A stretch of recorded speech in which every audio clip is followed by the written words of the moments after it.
2023. I'd like to welcome those who are joining us live stream. Welcome to those members of the public in the gallery, and also welcome to our media present as well. Just a reminder, if everyone could please have your mobile phones turned on silent, and very shortly I'll introduce our guest who's also joining us by Zoom, and that is Mark as well, so kia ora Mark. And we also have Councillor Fisher-Wang joining us by Zoom audio-visual link this morning. So to start our meeting, I'd like to ask Councillor Barker to please open us up with a prayer with the karakia.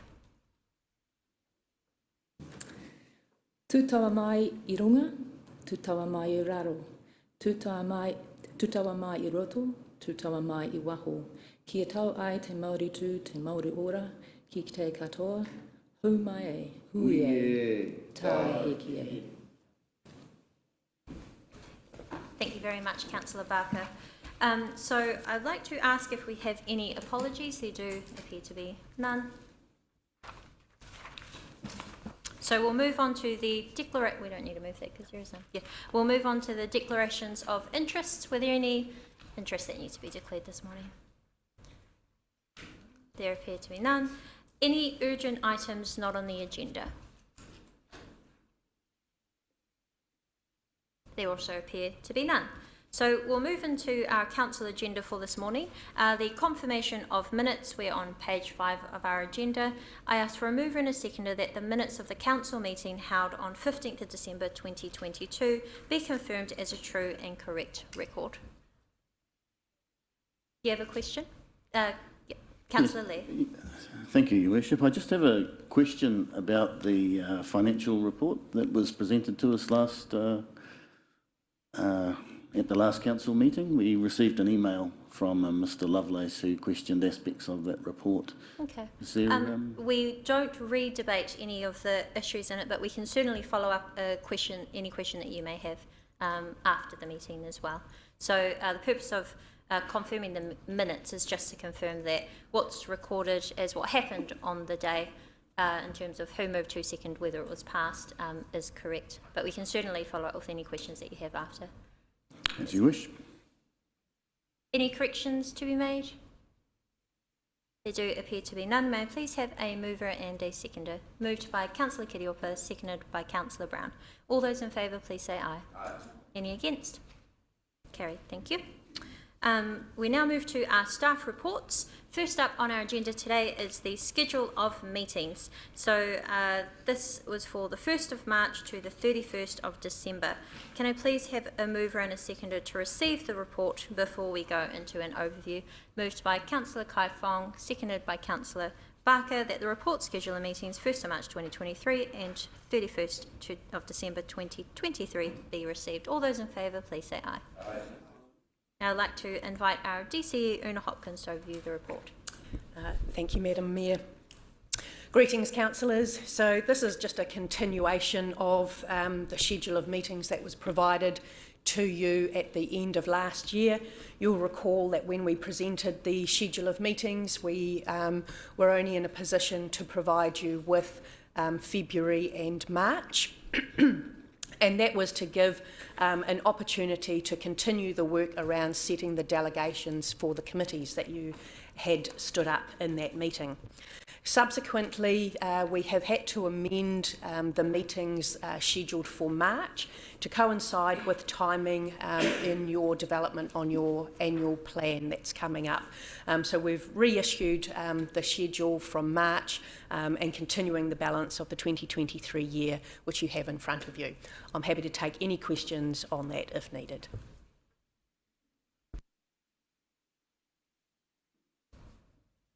There do appear to be no questions, but I'll give you a moment. And there is, of course, in the agenda, the outline of the meetings as a yearly planner as well. Okay, that seems fairly straightforward. No questions have been asked, so I ask for a mover and a seconder for the motion that the Council resolves to adopt the schedule of meetings for the period 1st of March 2023 to 31st of December 2023. Moved by Councillor Waru, seconded by Councillor O'Brien. All those in favour, please say aye. Aye. Carried, thank you. We now move to adopt our Code of Conduct on page 18 of our agenda. may I please have a mover and a seconder to receive the report before we go into the overview, and receive the report, adopt Code of Conduct 2022 to 25. Moved by Councillor Kai Fong, seconded by, this is to receive the report, Councillor Patterson. All those in favour, please say aye. Thank you. I'd now like to hand over to DC Una Hopkins, who can also introduce our guest, Mark Abbott from LGNZ too. Thank you, Madam Mayor. Again, welcome, councillors. So I just would like to introduce to you today Mark Abbott, who has come in via the Zoom world for us today. I've worked with Mark on a number of occasions now, and I have worked with him in terms of he has provided a peer review of the Code of Conduct document that is in front of you today for adoption. So Mark is a business consultant who specialises in strategy development and building capacity and strengthening organisational performance. In addition to his work in the private sector, Mark is also a principal consultant with Equip, who is the LGNZ independent consultancy arm. So he has very much the latest and most up-to-date information and the finger on the pulse of everything that is happening within the local government sector.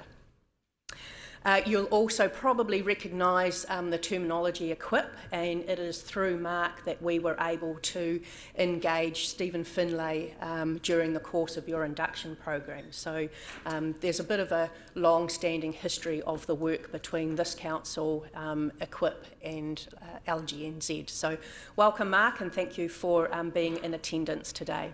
I'll just pause there to see if Mark wishes to say anything to you at this stage.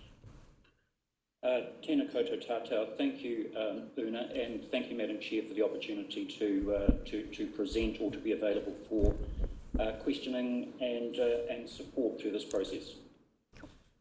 Thank you. So I'll just ask if Go Marty would bring up a presentation. So I've just got a bit of an overview to take you through today, just to set the scene around the development of a Code of Conduct.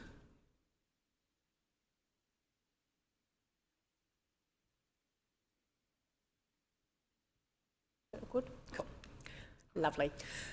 So in the presentation that I've got for you today, I'd just like to cover over a few different areas in terms of going over the legal basis for a code and looking at the objectives of it. It's really important to understand what the relevance of a code of conduct is and the intent that sits behind it. There's also been a little bit of questioning around why do we need to adopt a new code, and I thought it was of interest to go through that.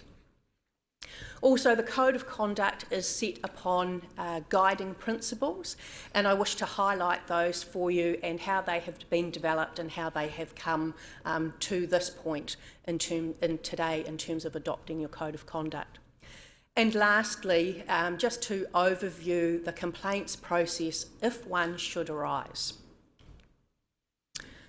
So looking at the legal basis of a Code of Conduct, it is a requirement that every council adopts and has a Code of Conduct. That is determined by the Local Government Act, Schedule 7, Section 15. What the code is, in essence, is actually part of your house rules that governs the relationships and behaviour amongst yourselves and your dealings in your role as a governor of the Rotorua district. The code itself is also a complementary document to other corporate documents that you have, for example, the standing orders and the governance statement. The objective of a code is to enhance the effectiveness of council within those statutory responsibilities that you hold for the good governance of and decision making for the Rotorua district. It also enhances the credibility and accountability of council within the community, and it is set to enhance mutual trust, respect and tolerance between elected members and the management of the council. In terms of its relevance, the Code of Conduct applies to all elected members, that being the Mayor, all councillors and the Community Board members. And it is relevant in terms of all of the dealings with each other, with the Chief Executive, all the staff employed by the CE on behalf of yourselves, the media and the general public. The intent of the Code of Conduct is to set boundaries on the standards of behaviour in expressing and promoting the views of elected members and the means for resolving situations if it appears that there may be a perceived breach of the code occurring.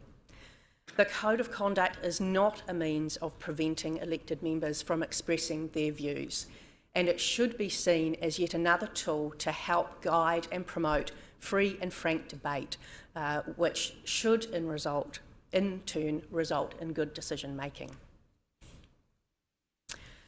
So why do we need to adopt a new code?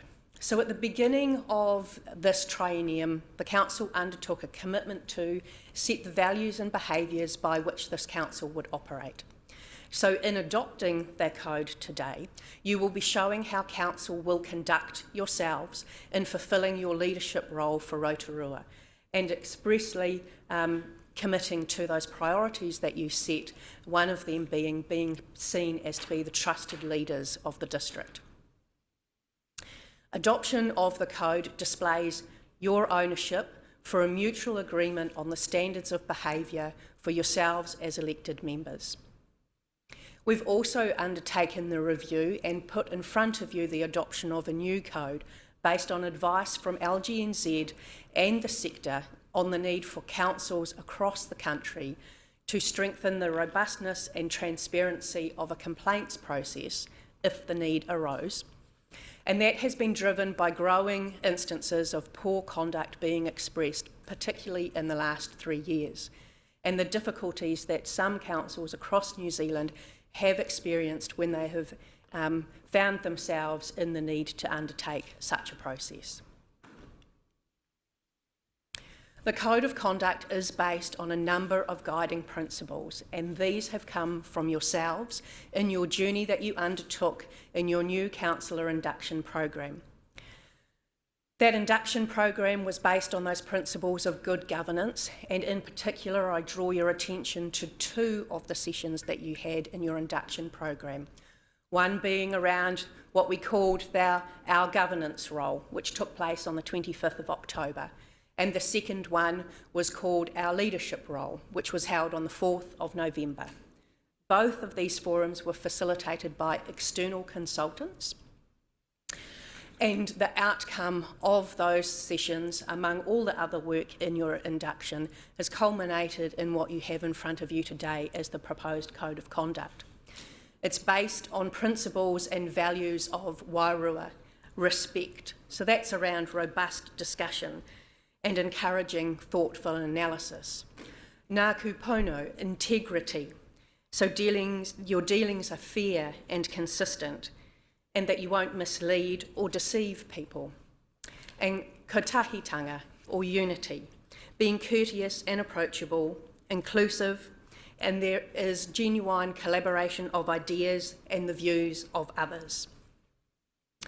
The Code then sets out how these principles are displayed in the ongoing relationships and engagements required by yourselves. So that's the Code. The Code is based on the values and behaviour that you yourselves are committing to. But there sometimes are instances where people will perceive, or your colleagues will perceive, that there may have been a breach of those values and behaviour. And a complaints process sets out to deal with that if needed. Page 16 of the Code of Conduct sets out that less formal methods for addressing a breach is preferred. So the process that is outlined in your actual Code of Conduct is seen as a last resort. It's seen as a final attempt to get a resolution or an outcome on something that is perceived as being a complaint. In terms of investigating and determining whether there is a breach, there are some principles that are outlined in the Code itself. and it states that the investigation and any assessment of a complaint will be proportionate to the apparent seriousness of the alleged breach. The concepts of natural justice and fairness will apply in the determination of any and all complaints, and this requires, conditional on the nature of an alleged breach, that affected parties will have the right to know that an investigation process is underway, that everybody involved are given due notice and are provided with an opportunity to be heard, and that those involved have the right to seek legal advice. So I thought it might be a good opportunity just to step you through the process so that there's an understanding of, if there is a formal complaint lodged, how would it be dealt with. A formal complaint under the Code of Conduct would be received in writing by the Chief Executive. Like any other piece of correspondence, the channel for information coming into this organisation is ultimately via your one employee, the Chief Executive. This position is just the channel to receive a complaint. From there, it will go to the corresponding and appropriate people to continue the process. In most instances, a complaint will be passed on to an independent investigator. That person is likely to be, in most cases, the independent chair of the Audit and Risk Committee. At that point in time, the independent investigator is just making an assessment on whether there is a believed breach or not. Everybody, the complainant and the respondent, will be advised that the complaint has been received and that it has been referred to the investigator. As I initially said, there will be an initial assessment, and the investigator will determine whether the complaint is a breach of a code, and will also make an assessment as to the severity of that breach, whether it's material or non-material. The investigator will then communicate back to the Chief Executive and notify whether there, in fact, does appear to be one or not. If there isn't, then the complainant and the respondent will be notified that the complaint has been dismissed. If, however, the investigator does believe that there is a breach and further investigation is warranted, that will be communicated back to the Chief Executive that a breach has been identified and further work needs to be undertaken. In doing so, a report will be prepared to the Audit and Risk Committee, which will recommend a list for the Audit and Risk Committee to approve, a Conduct Commissioner. The Conduct Commissioner is a different person from the independent assessor, so it will not be the Audit and Risk Chair. It will be a person recommended, and what general practice is that there will be a list of commissioners, and many other councils actually have this in place as well. Upon approving a Conduct Commissioner, they would then lead a full investigation and determine whether there has been a material breach or not.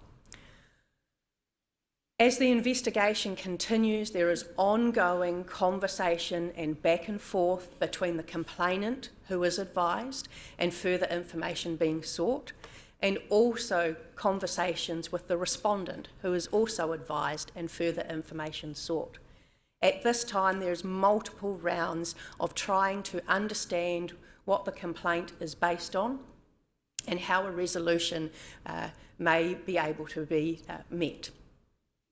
At the end of that investigation, the Conduct Commissioner will provide a report that has the findings and any recommendations on sanctions.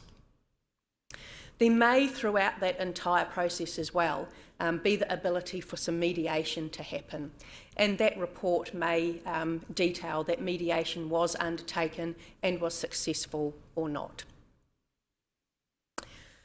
When the report is finalised, the report is provided to the complainant, to the respondent, and the Audit and Risk Committee for information purposes only. At this point in time, that report is just the culmination of all of the work and discussions between the complainant, the respondents, other parties involved, and sets out a way forward from dealing with that complaint. No decision on an outcome has been made at this point in time. The final decision on whether sanctions are to be imposed rests with the Council. So, decision making. A report would be provided that include those findings and sanctions from the Conduct Commissioner, will be provided and put onto a Council agenda where you will make the decision in open unless for some aspect the matter necessitates treating the matter in public excluded. Having the report and the recommendations, you as the Council will make a determination and a final decision on whether you believe the breach has occurred or hasn't occurred. And if you believe the breach has occurred, you will assess those recommendations and make decisions on which sanctions you wish to impose. Now, there has been some questions around the right of appeal in such a process. The standing orders provide at any point in time for a councillor or councillors to approach council and through notices of motion request for a revocation of a decision or an amendment to that decision. What this process here prior to that point is actually making a decision based on the investigation and the outcome that has been received at the end of that investigation. So in summary, the Code is another tool to guide good governance of and decision making for the Rotorua District. It is also a tool to show the credibility and accountability of council within the community. It builds upon mutual trust, respect and tolerance between the elected members and management. And it is based upon guiding principles that you have agreed to through your work in your induction program, which said that you wish to be judged upon wairua, respect, ngā kupono, your integrity, and kotahitanga, unity. So at that point in time, I'm now happy to take any questions that you may have of myself or of Mark, and I might even just throw over to you, Mark, to see whether you wish to add anything to what I have presented already. Thank you, Una. And Madam Chair, with your approval, I would just like to make some comments or observations as part of this process in terms of supporting the presentation that you've just witnessed. I'm involved with a number of both Code of Conduct investigations and Code of Conduct policy development. And I've covered or come across a range of questions that are probably fairly standard across the councils that I've been dealing with, and I'm sure you may have them as well, and you likely do. If I could just cover some of those questions and then certainly open the floor up to either further questioning or to seek guidance as to response. One of the standard questions is why don't we just adopt the standard template or a standard template that's available? And the response to that is certainly that while standard templates will give you the bones, the bare bones and the basics of what is required and what's required from a legalese perspective, it doesn't necessarily cover the nuances and complexities of your region and your communities and in fact your own interactions. So we like to see a certain degree of customisation while we maintain the integrity of legal requirement problems in the process. We certainly like to see that your community has been recognised and your interactions have been recognised. So we tend to favour, or I certainly tend to favour, a more customised and nuanced approach to the development of what is a really critical document in terms of shaping the way you interact with each other. Another comment that I get is why is the Chief Executive so involved in the process? And Ms Hopkins did touch on this earlier. The Chief Executive, as your owning employee, is there to provide advice and is required to provide advice to you in all aspects of your dealings. And that advice is certainly around the resourcing and the structure and the delegations that you will be familiar with. So while the Chief Executive nominally is noted as the receiver and the handover or the handshake of this information, it's simply to recognise that there is a delegation around that. The Chief Executive typically simply provides the resources for this process to be effected efficiently and effectively. The concept of natural justice clearly is one that we must hold to dearly and subscribe to, and I'm confident that the intent of natural justice needs to be recognised through this process, and in fact I'm confident that it is in the draft that you have. Independent investigation is a last resort, and as Ms Hopkins noted, the recommendation to proceed or to carry this further only comes from a recommendation from the independent chair of your Audit and Risk Committee. In dealing with a fairly large metropolitan council in the South Island, and fortunately for them, they had no code of conduct complaints raised in the last 5 or 6 years, which is becoming quite a rarity. They were certainly concerned about natural justice concept. And when they questioned the need to update their code, because clearly they hadn't really needed to use that process, I did need to point out to them that it was much about protection of them as elected members as it was. In fact, it's very little about using a stick and carrot effect. It is more about protection of the elected members and knowing that natural justice prevails, that independence is assured, and that there's a very clear and documented process that will apply to all elected members consistently and evenly, so without bias and without favour.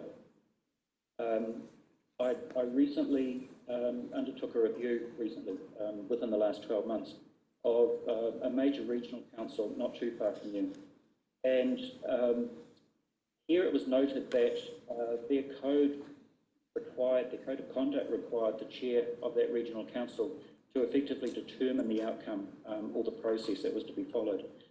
The situation was, unfortunately, that the chair was probably subject to about 50% of the complaints, and the natural default was to simply disregard them.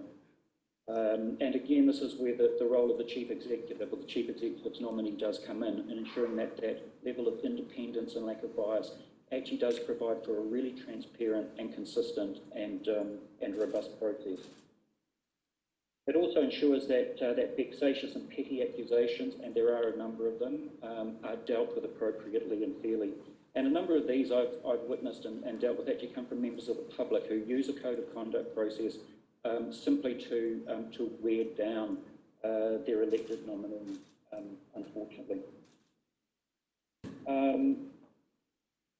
I would finally just like to note that the need to update a code is about refining it to make it fit for purpose.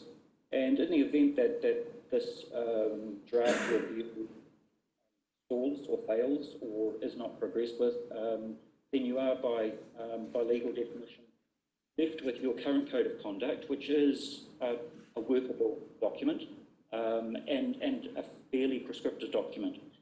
In the work that I have done, unfortunately, in terms of a complaint review, found that there was an awful lot of challenge to the semantics of the document and the structure of the document and the prescription of the document, which left me through that process spending an inordinate amount of time investigating, referencing and defending timelines and structures and process, when that time and that considerable expense to council would have best been dealt with in actually looking at the content and the intent of the actual complaint process itself, rather than that which supported it. So in terms of a review, council is required to review its code of conduct through this process.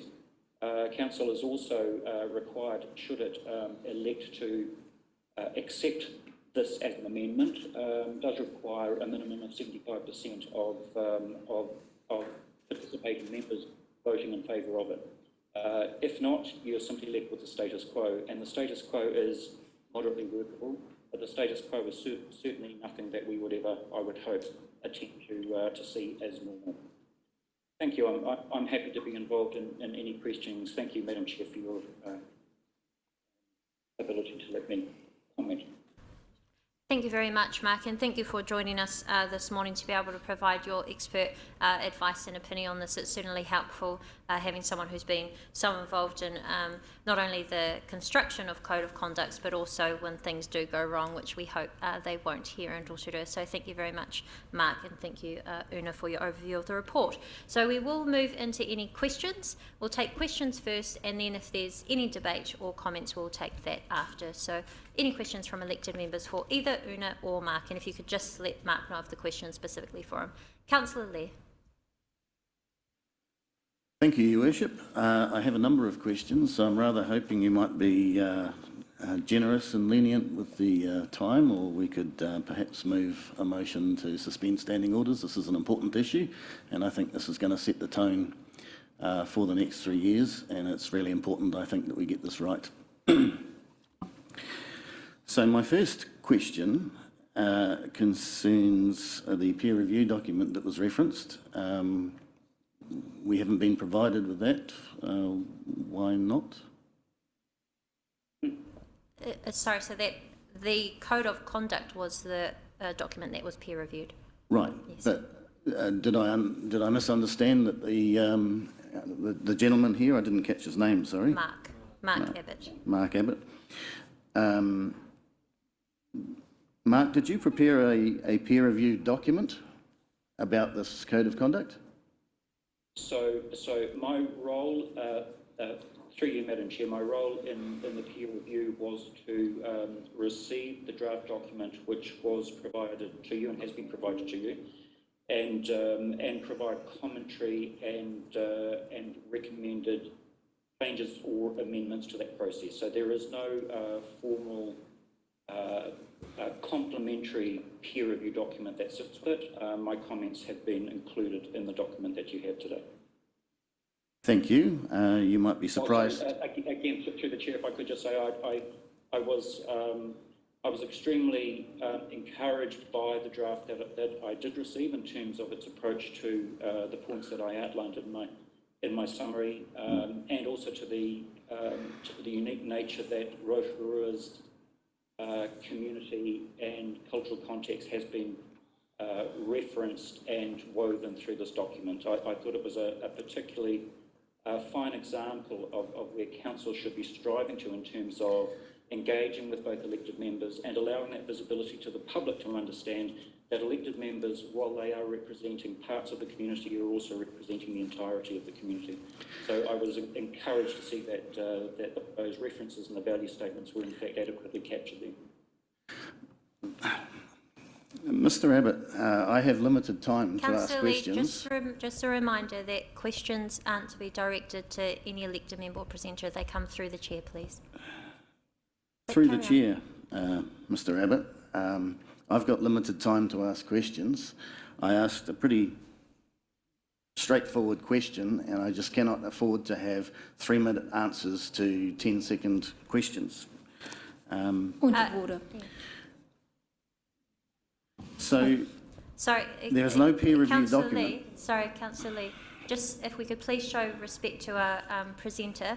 It is anyone's role who turns up and presents to council to answer a question that is posed by elected members. I think Mark did that exceptionally, actually, and he also helped to provide further context. So don't worry, your questions, there's no time limit in terms of questions and responses. The time limit that you may be referring to is when it comes to the debate, which is usually 5 minutes. And I'll just ask Una to make some comment as well. I'd just like to clarify the process for developing the Code of Conduct, because I think that might have been where your question was coming from. So we do currently, this council currently does have a Code of Conduct that was developed following the elections in 2019. That has subsequently been updated in amendment using the LGNZ template and guidelines. It referenced and used a number of other councils' codes of conduct. So going through those and seeing the way that those councils address their codes of conduct. In particular, Auckland Council's Code of Conduct was used in this process, along with Taupo, and there was one other that was used as well. So in your role as governors, you delegate to the staff who develop on your behalf said documents, and that has been done and prepared. So the draft which was provided to yourselves prior to Christmas was that document that had been revised and prepared on the basis of all of those underlying sources of information. That draft was also provided to Mark and asked for feedback, of which he has explained he provided back to me, and his comments were updated and included in the Code of Conduct, which was then provided to yourselves in the agenda item pack that you have today. Hope that helps clarify the development of the code itself. Your Worship, I've asked one question to date which has taken 10 minutes. Is there a peer review document? Mr Abbott has answered no, there's not. That's all I needed to know. We're going to be here till Christmas if we carry on like this. We will be if you choose to be, but we can continue if you wish. That would be appreciated if necessary. So, Mr Abbott, Una, I guess you're familiar with the report by the Local Government Commission to the Minister for Local Government on the Code of Conduct. That was a question? Yes. Yes, okay. So according to that document, 85% of councils, that's 66 out of 78 authorities, started with the Local Government New Zealand Code of Conduct template. So it does seem odd. Why would Rotorua, perhaps this is a question for Una, why would Rotorua Council go to the effort to create its own document from scratch when we've got a standard document that's obviously well received by the rest of the councils around New Zealand? Through you, Madam Chair, if I could comment on that, I believe I have responded to that in terms of the community nuances ideally being reflected in that document. I would say that the councils take the standard template because it's a consequence of limited resources and ensuring legal compliance only. And also adding to that, there's also the price that's paid for that in terms of having to go through the process. And that is an extensive and a costly process for council, and one which should greatly be avoided. I've heard, unfortunately, that many elected members who are subject to this process have described it as being like a badge of honour, and therefore the standard documentation and template actually allows them to see it partly like that if they come through it, because it doesn't ensure the complete robustness of your own individual interactions and interpersonal interactions, which I think is something that is missing in many of those councils who have simply adopted the standard template. So the Local Government New Zealand template guidelines, I'll just quote a paragraph here. Elected members should own the code. Nothing is more likely to promote non-compliance with a code than elected members being invited to rubber stamp a code that others have prepared. It may be useful for elected members to workshop the code template as soon as practical after each triennial election during the council induction process. I was surprised to learn, Mr Abbott, that you had the opportunity to have input into this code of conduct, and yet the elected members sitting here who are asked to abide by this code of conduct haven't had that opportunity. Why would that be? Councillor Lee, I'll answer that for you. You have heard quite clearly, as outlined this morning, and I have reminded elected members before this meeting as well that you have had a session specifically on developing this code of conduct in which we provided our own specific values. As you've heard from our DC as well, a reminder that we also had the session on the 25th of October around our governance role as well. And remember to ensure that elected members had the confidence and the time to read through the Code of Conduct. This was given to you before the Christmas holiday break for you to be able to look at it and provide any advice or any feedback ahead of this meeting as well. So I believe that there has been sufficient time. There was a specific workshop for us to develop it as well. So that shouldn't be a question that they have to ask. That's a question that we need to ask ourselves. Point of order. I wish to correct the record here. We haven't had an opportunity to workshop the Code of Conduct since it was developed. So the workshop that you're referring to concerns what happened prior to the development of the Code of Conduct, not after. So we haven't had an opportunity to review the work product that came out of that process until this moment. And that's called democracy, Councillor Lee. We should not be making decisions in workshops, and that's something that this council and myself as mayor has committed to ensure transparency for our community.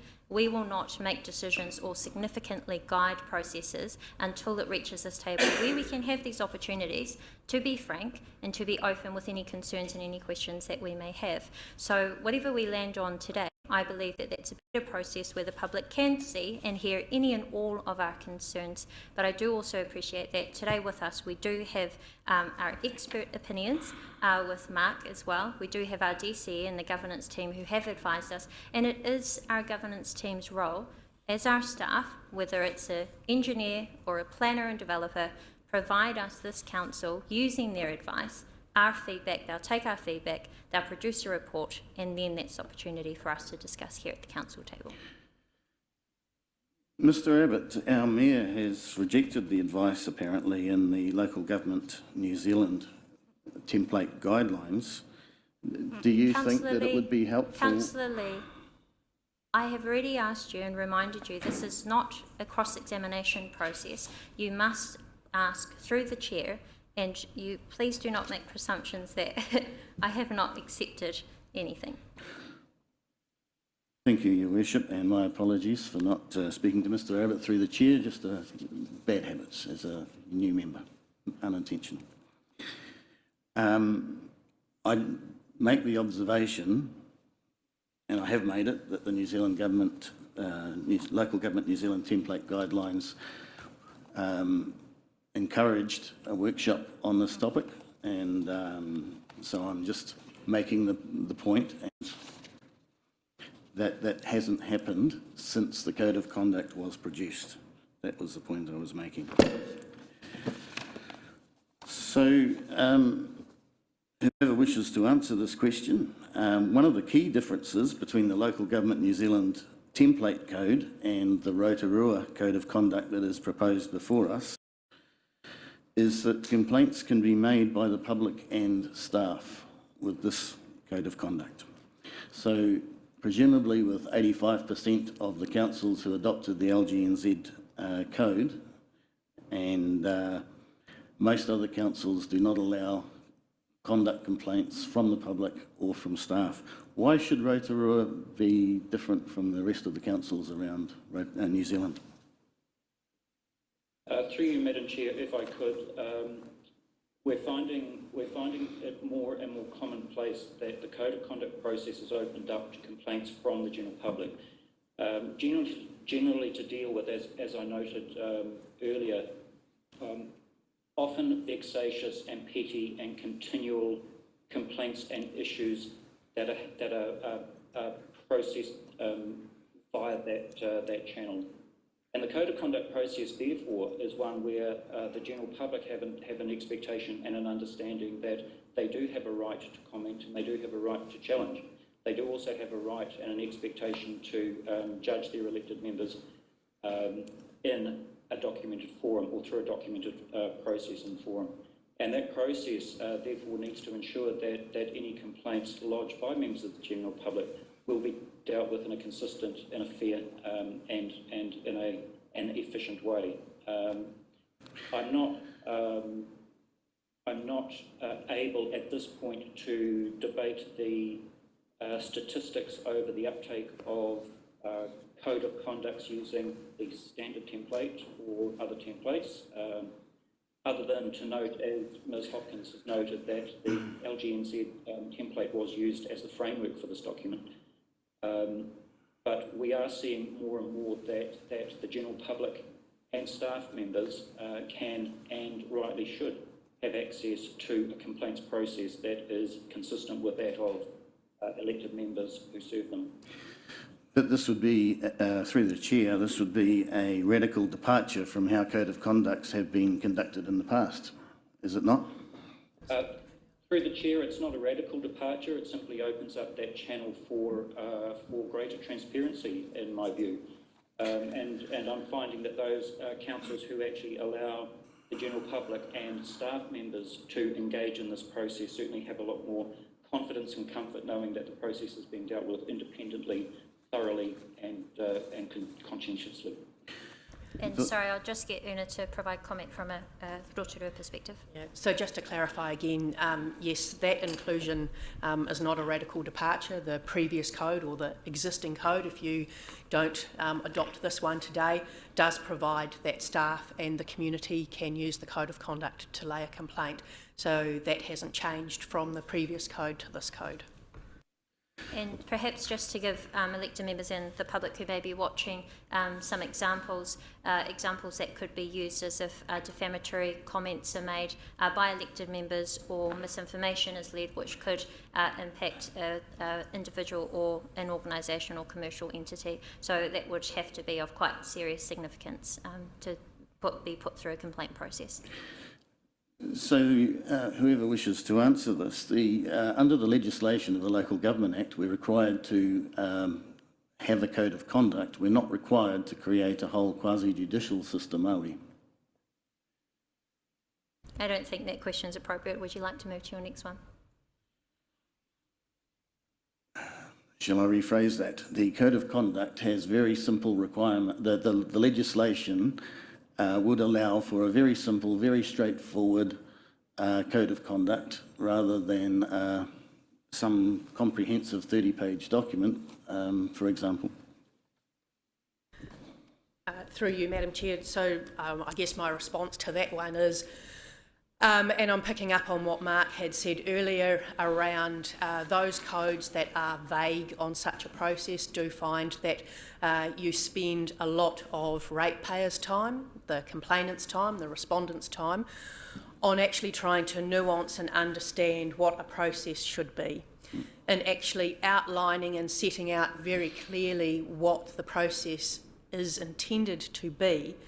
Then those involved in either the initial assessment or undertaking the investigation can actually get to the heart of the complaint. What is being complained about? Has there been a breach? And if so, the extent of that breach and what sanctions or findings or recommendations could be put in place to move beyond that and get a resolution.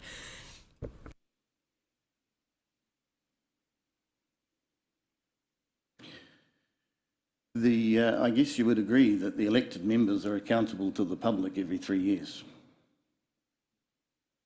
I'm not sure it's a relevant question. Sorry, I would like you to get through all your questions because there may be other elected members that have questions as well before we move into the debate. Right. So the reason that the Local Government New Zealand template and their guidelines prohibit complaints from staff and from the public is because it's intended to be a self-regulatory instrument. And so what we're creating here, or what is proposed here, is a pretty complex legal system as it happens. Anyway, next question.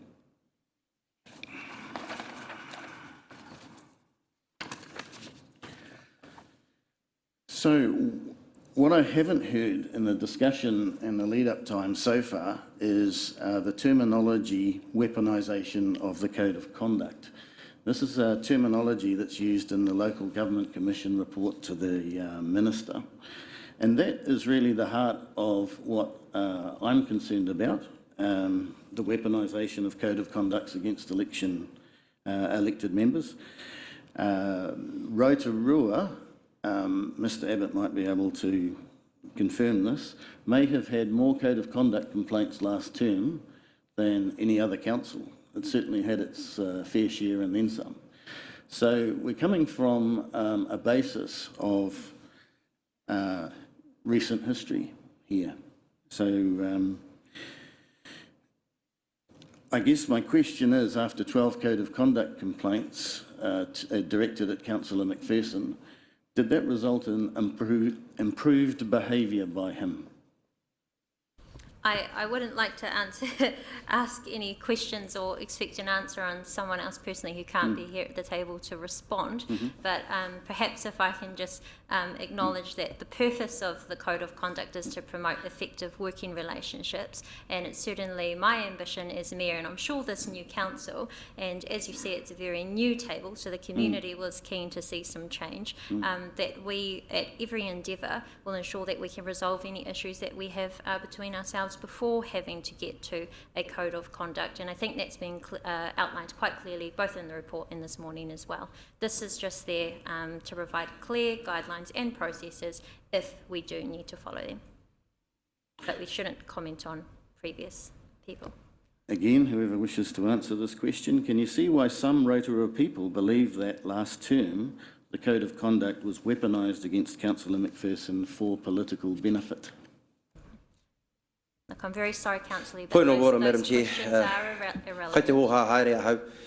I have no qualms with the questions, but with all the other side comments and all that thing, you know, that's for the debate time.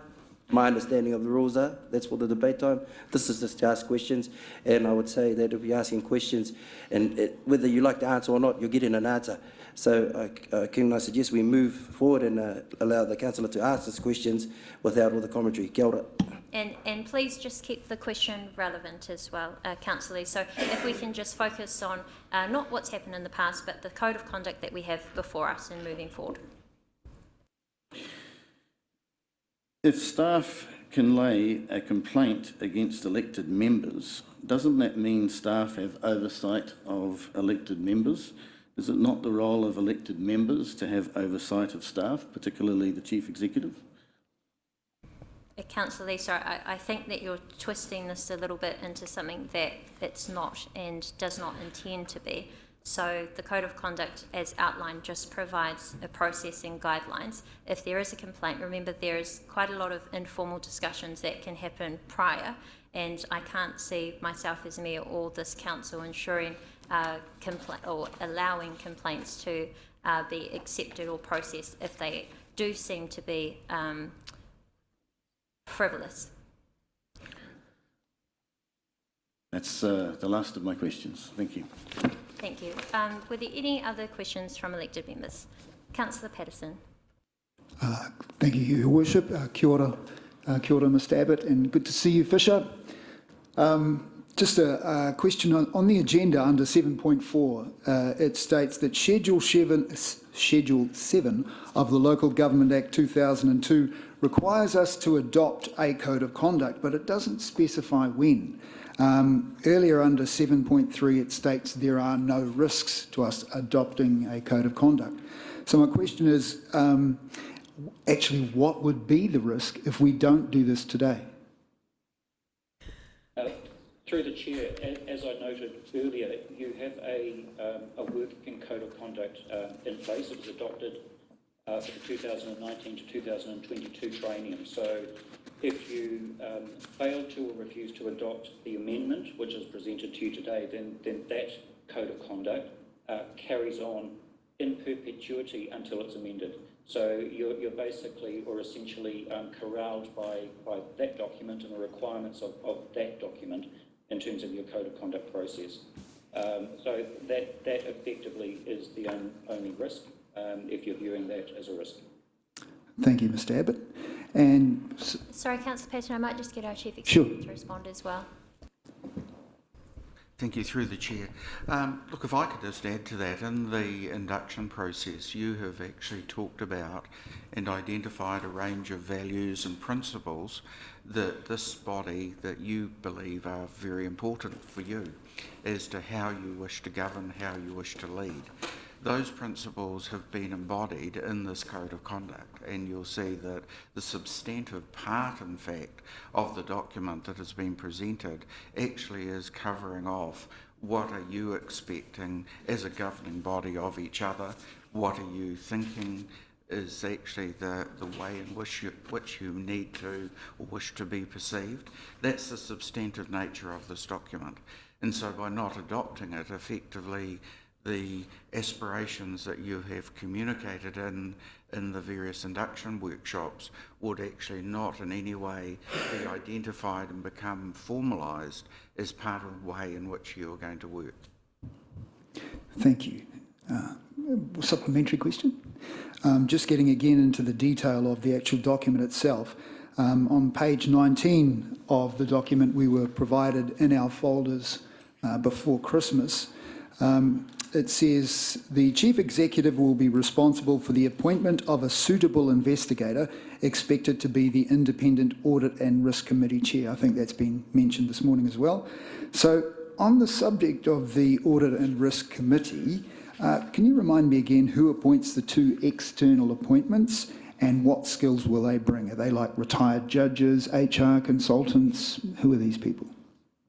Through you, Madam Chair.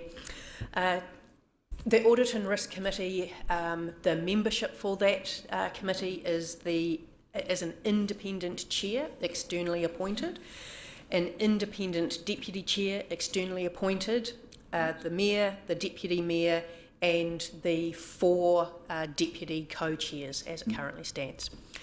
There's a process that is underway in terms of the recruitment for the 2 appointments to the Audit and Risk Committee. And we use the advice and expertise of the Institute of Directors in helping us to formulate the skills and attributes that you would wish to see coming to the table. General practice has been for an Audit and Risk Chair and Deputy Chairs, you're looking for a mix of maybe a law background, maybe a background in accounting or financial management, and trying to get a mix of those independent skills bringing to the table. That process will be run through my team in terms of, asking for, through the Institute of Directors, to help look for suitably qualified persons. Those will come back to yourselves as the council to make those appointments to the Audit and Risk Committee. Thank you. And our most recent chair was previous Judge Wallace Bain as well. So we do attract a very high calibre to that Audit and Risk Committee. Thank you for clarifying that. Any further questions? Yes, Councillor O'Brien.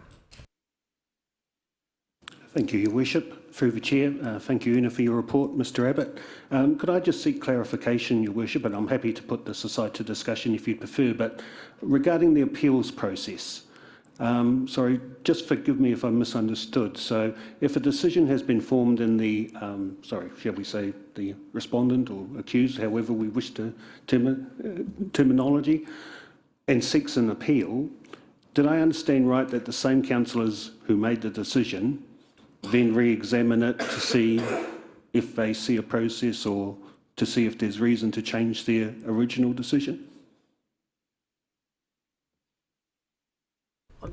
I'll just rephrase that to make sure I got the intent of your question correct. So my understanding from what you're asking is that there will be a report at the end of the investigation that is presented to the council. That report is the findings of all of the undertakings of the Conduct Commissioner to come up with a recommendation on whether there has been a breach and the extent of that breach, and then recommendations on some sanctions that could be put in place to warrant, the degree of which the breach has occurred at. the council will receive that report and will make the final decision on whether they agree with that report and the findings and the sanctions. So say the council decided yes, they agreed with everything in the report and they wanted to impose the sanctions, those would then be put in place. If at a certain point in time the complainant or the respondent believed that there was more information that had come to light, or there was some other information, they could go through the process using the standing orders to request council to revoke the decision or revoke with additional amendments. Does that answer the question? Thank you, it does, and I have a supplementary if that's okay. So could I ask, Una, as you say, either the respondent or complainant, who would then decide if the threshold of evidence or the issue that they were bringing, seeking the council to reconsider their decision, how would that work? Thank you. Thank you. Having not had that experience to date and not wanting to put words into the mouth of council, I would suspect a way forward be that the council would probably likely put that back to another independent investigator and likely end up needing to go through the process again. But that's just sort of an answer quick on the spot, we haven't had that experience before. If I may, I think it's really... So the current, or the draft code of conduct, notes that there is no right of appeal of any decision by the investigator. However, and that essentially is to ring-fence that process and to put an end to that part of the process. Of any other issues or action that's sought by any of the parties, they simply that back to Hang on a second, Mark. Sorry, we're just having, it was a little bit quiet, so we're just going to turn the volume up. And I think some of us caught that, but if you could please summarise that. Oh, sorry, it is on 100%. Sorry, could you please summarise that, but just speak slightly louder, Mark?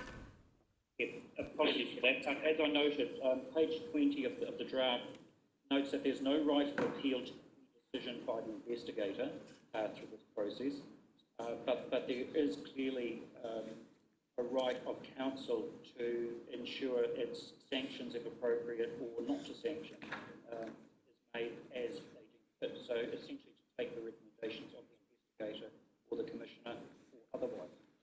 And that may come with the light of additional information, which will start a process which I would expect that the investigator would then, investigator being likely the chair of your audit committee, would then determine and report back to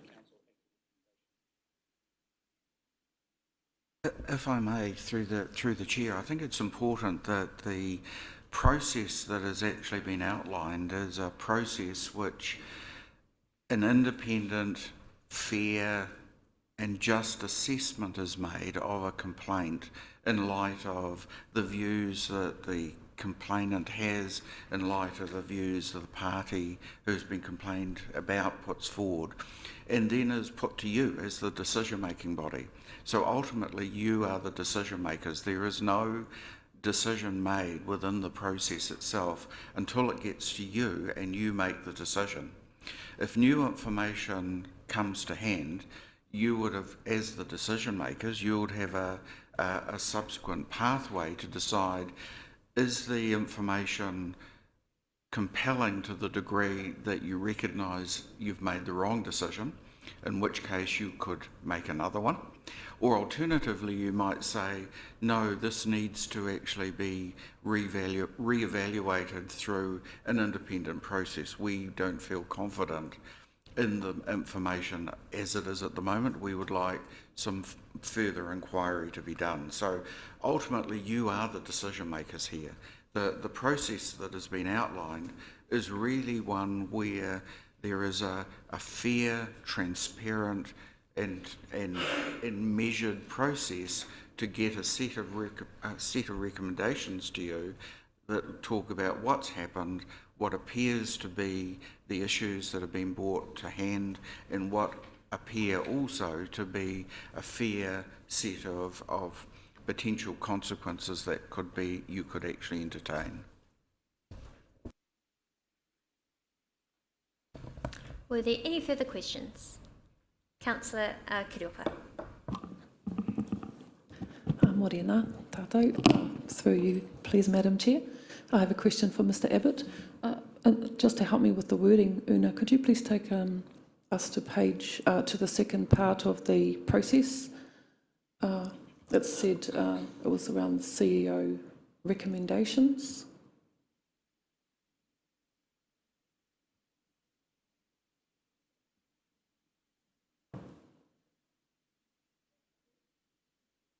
I think it was the one before that, sorry. That part there is the initial part of the process, the lodging of a formal complaint. So that one or the next one? It was the one where it stated CEO gives recommendations.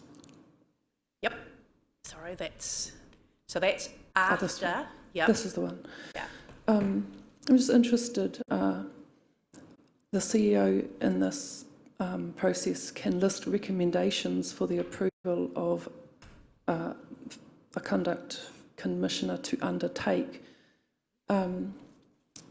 Just as the CEO being an employee of councillors, I wonder, that seems a lot of power in, making recommendations. I understand that the process requires the CEO to pass on relevant information to the commissioner to make a decision, but an employee making recommendations seems a lot more power than I would expect. My question, Mr Abbott, is I haven't seen the original LGNZ template to compare it, but is giving a CEO the power to make recommendations any more within in our draft than what's generally done across the country? Through you, Madam Chair, the intent is not for the Chief Executive to make recommendations in terms of the outcome of the process, but the Chief Executive is required to deliver those recommendations back to the defining body, so whether that's the Audit and Risk Committee or by the Council. Generally, the Chief Executive will do that by way of a consolidated report containing the report with those recommendations in it. The Chief Executive, by this very structure of the process, does not make recommendations around conduct complaint. A Chief Executive will make recommendations generally around the structuring of or the accessibility to independent investigators and reviews. So by example, to that, I have recently been contracted of Christchurch City Council as they establish their Code of Conduct investigation panel. And that's a process that's undertaken by the Chief Executive. So that recommendation includes the names and the criteria and the qualifications of suitable candidates to undertake conduct reviews on behalf of the council. Those effectively are other recommendations. And we'll just ask our DC Una to summarise as well. Yeah.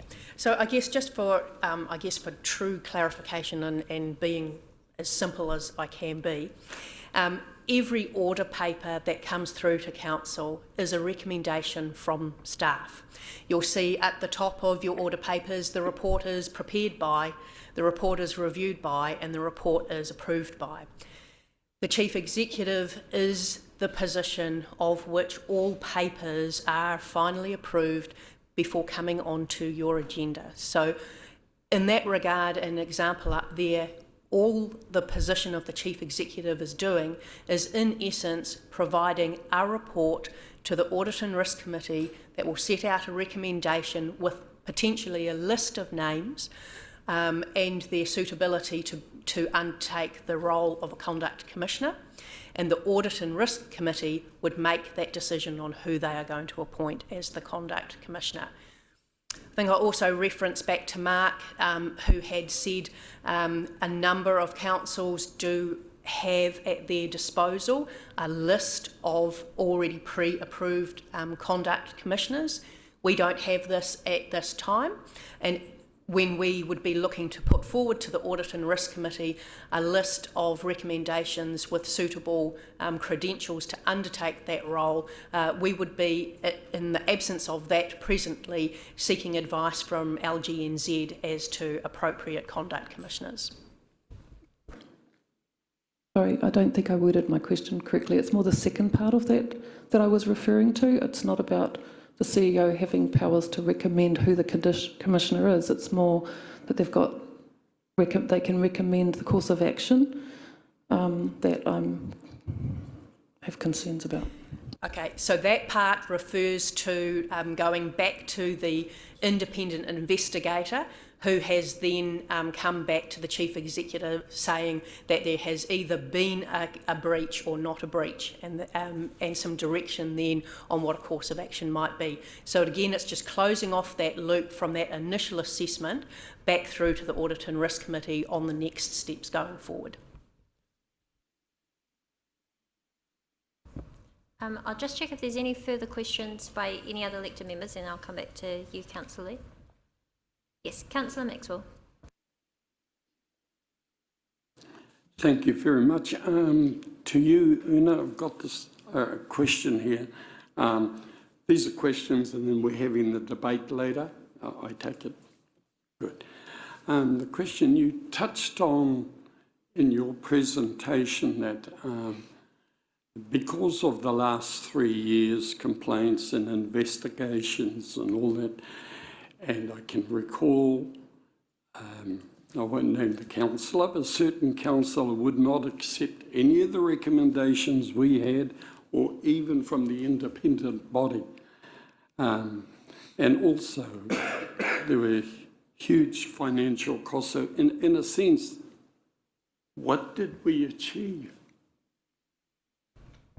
Sorry, I think just referencing my response to Councillor Lee as well, I'd prefer us not to look back on the past in this discussion, and it's certainly not up to our staff to answer what was a very political time. So if we have any questions either on this code of conduct or any implications that you may need clarity on. Yeah, just that for me, unfortunately, full council is not the ideal place for having a debate and so many questions that are happening.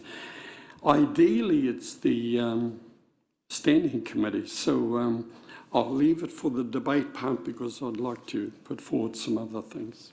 Kia ora. Thank you. Councillor Waru. Tēnā koe te chairman, te manukura, o tira tātou katoa mōrera. Just a quick question. Around, maybe it's the wording, but am I right in thinking that the CEO is really the one that administrates the process rather than takes charge of the process? Is that correct? Through you, Madam Chair, that's exactly correct. Thank you. Were there any other questions from any other elected members? Okay. Councillor Lee. Thank you, Your Worship. Just looking for absolute clarity on the question of when a determination is made that the Code of Conduct was breached, because I've heard words like recommendations thrown around, I've heard the word finding thrown around. Under this proposed Code of Conduct, at what point is a determination made that an elected member has breached the Code of Conduct? Through you, Madam Chair, that would rest with the council and make a final decision on whether, from all of the information of the investigation that has been put forward to yourselves, the council makes the decision on ultimately whether a breach has been undertaken and what, if any, sanctions will be imposed following that. Is that what the Code of Conduct says? Because It's on page 26 of your agenda, Councillor Lee, in the Appendix 2, Code of Conduct process, which is actually, it's the same map that's been presented to you today. So within, obviously as an appendix within the code, it says refer to Appendix 2. So yes.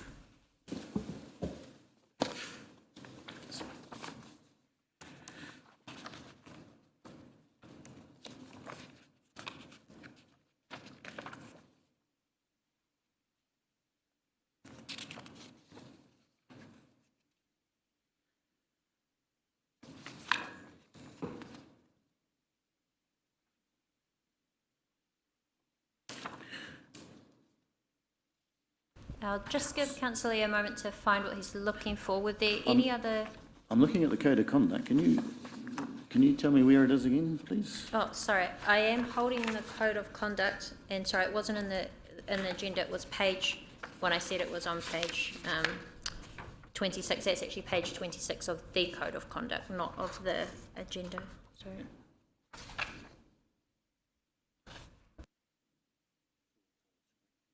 So that's attached in your agenda on in Stella. That goes live 1 week before the meeting.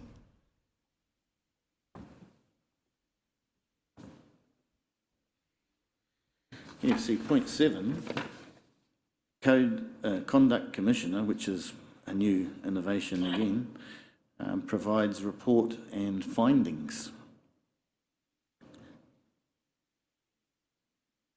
That would suggest that the Conduct Commissioner is making a finding that a Code of Conduct has been breached.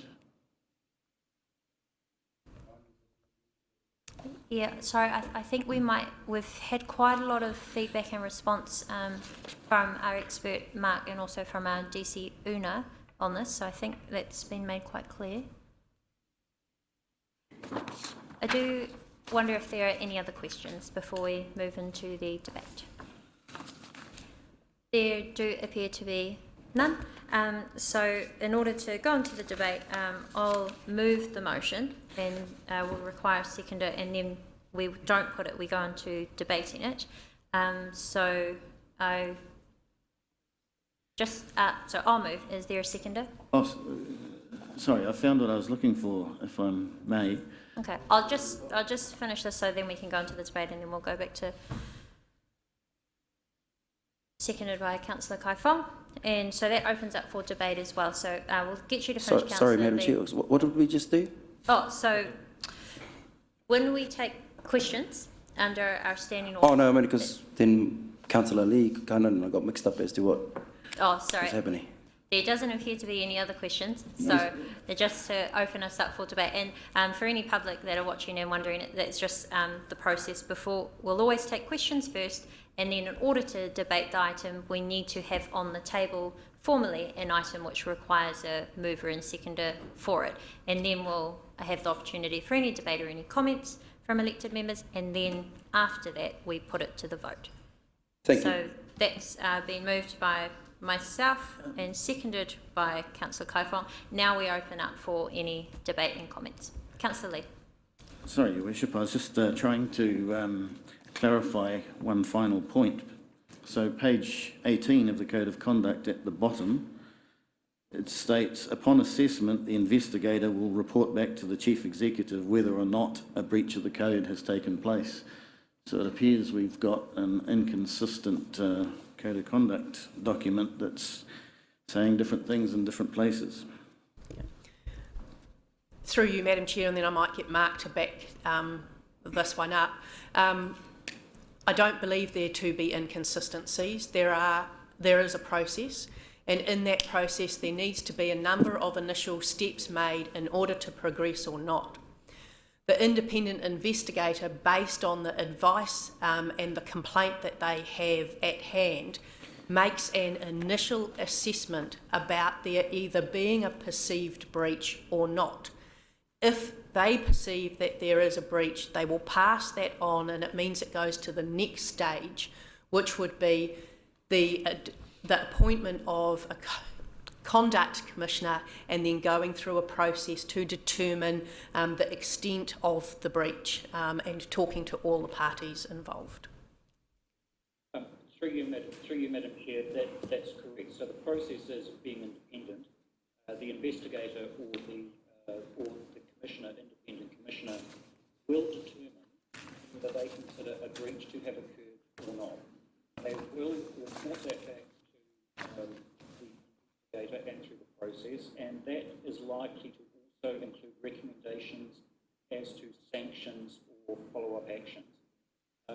The uptake of those sanctions or follow-up actions will come to Council for their determination. So yes, the independent investigator determines in their view that a breach has occurred or otherwise, makes recommendations. The decision to impose sanctions or those recommendations is made by Council. And I think if I can just add a brief comment to that as well, I quite like and feel more confident in an independent process, just so that we as elected members are not becoming the judge and jury on complaints that we may be either setting or being accused of ourselves. And certainly if I was put in the position of having to do all that as mayor, it would put me in a very difficult political position as well, where I wouldn't be able to be independent when it comes to the final council decision at the end of it. So you've heard from the experts that's the reason why, and I feel quite comfortable with that remaining independent. So, sorry, were there any further comments or debate on this item? Yeah.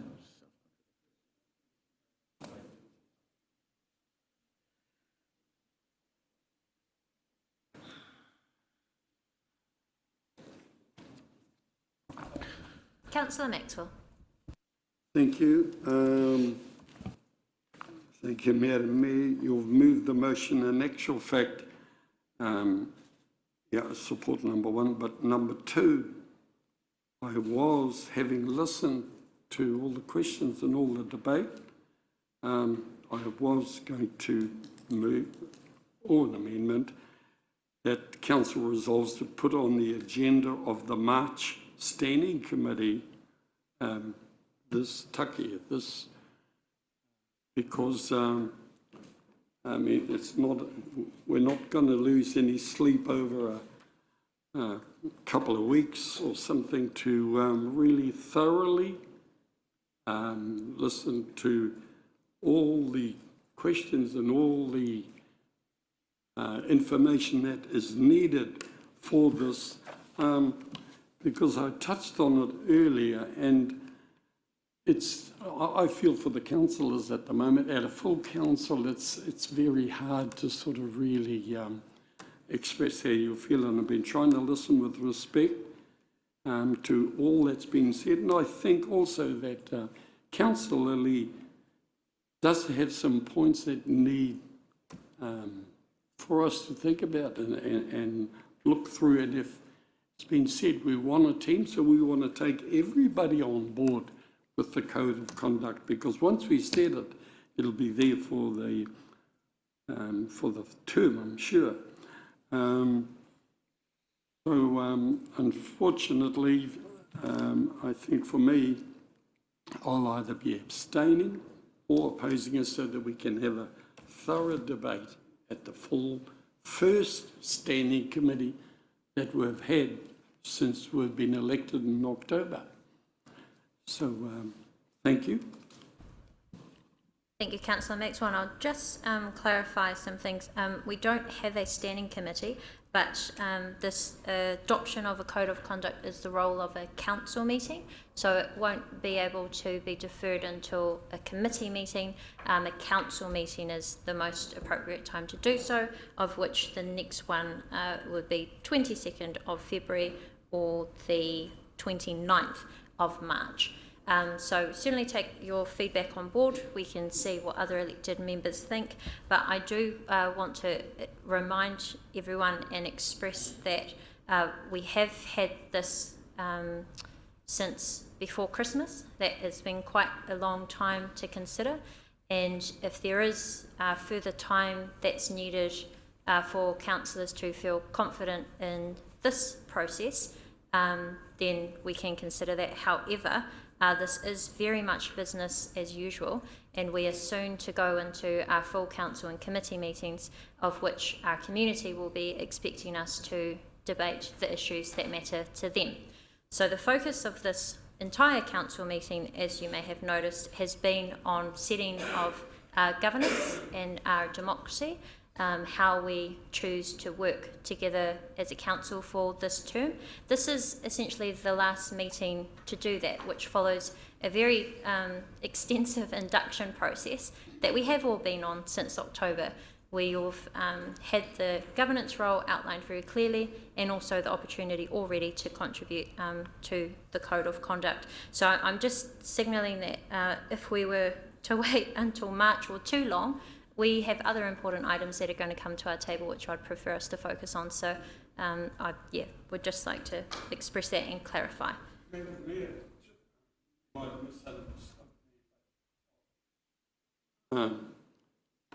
All I said was for it to go back to the standing committee where we can have a thorough debate, more than we can at a full council. So it could still be held in March at one of our standing committees there. Then it can go to the full council for, I don't call it rubber stamping, but that's when it can go. But for me, I'm feeling uncomfortable. There's so many questions about it. That's how I feel. That's all. That's okay. And just a reminder, we don't have a standing committee, and it just goes to council, though. Yeah, and this is the appropriate time to have the debate and the questions, which we have had. Councillor Patterson. Thank you, Your Worship, and I tautoko Councillor Maxwell's comments. If I go back to the initial presentation, yes, we did discuss this at 2 of our induction sessions, where we talked about the big picture stuff. We talked about the values that we wanted to reflect, how we wanted to work together as a council, the outcomes that we wanted to achieve at the end of the triennium. Then we were presented with this wonderful piece of work, which was a lot of work, and I applaud our staff for doing that, and said over the Christmas break, we want you to study this with particular reference to the long-term plan, because my understanding from that meeting on the 19th was that we were going to go away and think about the long-term plan issues, come back and be ready to work on those, because it's an immediate priority. We've got to get our act together, got to get things moving in this council. Also included in there was the Code of Conduct. Now, I read through that and thought, yep, that's good. We'll actually come back, and as we have agreed, when anything is of significance to us, we will not present it at a council meeting before discussing it and working through it together. So this, I can't think of anything that is more significant to us as councillors and how we are going to operate over the next 3 years than this Code of Conduct. This will be shaping how we're going to work together, and we've got to get it right. So personally, I would be in favour, as Councillor Maxwell has mentioned, maybe if we got together again in the middle of the month and had a real kōrero about this, so that the next time we bring this to the table at that meeting in perhaps February, that we could really make sure that we get this right before we move on, because we only get one chance at this. Let's get it right. Thank you. And so if councillors, if we are to defer a decision of council, I think we just need to be really clear with the community why. So what specifically is the issue? If the issue is just you need more time to decide, then that's fine. But what I suppose I need some clarity on what in here is causing concern that you require more time to be able to consider it, bearing in mind that this is the most appropriate place at the council table with our experts present to answer any question, and we have committed to ensuring that we have these sorts of debates in a public forum for them to understand as well. So I am just hesitant to hold a workshop. However, if that is the choice of the majority of council, we can certainly explore that. But if councillors could just please provide a reason why if you do need to defer this decision if you're not able to make it today. Madam Chair, may I answer that? Yes. So for me personally, and I'm not speaking for anybody else here, it's just that I didn't get a chance to actually input into the nuts and bolts of this before it was brought to this forum. I think if we'd had a chance to say, can I question this? I'm uncomfortable with that. And then we all agreed that perhaps that wasn't the right way forward. We could have adjusted it. But at the moment, it seems like a step was missed. We've all agreed that when it's something important, we will work on those steps and make sure we get it right before we bring it to this table, because this is really important. That's my opinion. Thank you. Thank you. We have had Councillor Wang with his hand up, so we'll go Councillor Wang and then Councillor Waru. Thank you, Your Worship. Firstly, I just want to firstly say that I am fully in support of the motion to adopt the Code of Conduct for this term. I do want to say it feels that we are spending a lot of time debating and discussing a document that has been mentioned before. It's business as usual, and I think this document serves as a set of guidelines for our actions to ensure that we do uphold these expectations at all times. And I think our community has higher expectations of us to be conducting council business on more pressing issues than a document that, like I said before, only sits as a guideline for our actions. The community puts a lot of trust and a lot of trust in us to represent them, and especially in a professional and an ethical and I would say also a responsible manner as well. I want to further mention as well that I feel that this document has been heavily scrutinised. It has gone through a very proper process, and I would disagree with the statement that we have, as councillors, haven't had the time or the opportunity to speak out or to essentially to speak out on this document. We have had ample time, quite a few months in fact, and especially over the summer, the opportunity was always there to voice our concerns, any comments on this document. It's something that promotes transparency and accountability and integrity in our decision making. And it's something, and that's one of the core focuses that this council agreed on when we set our priorities.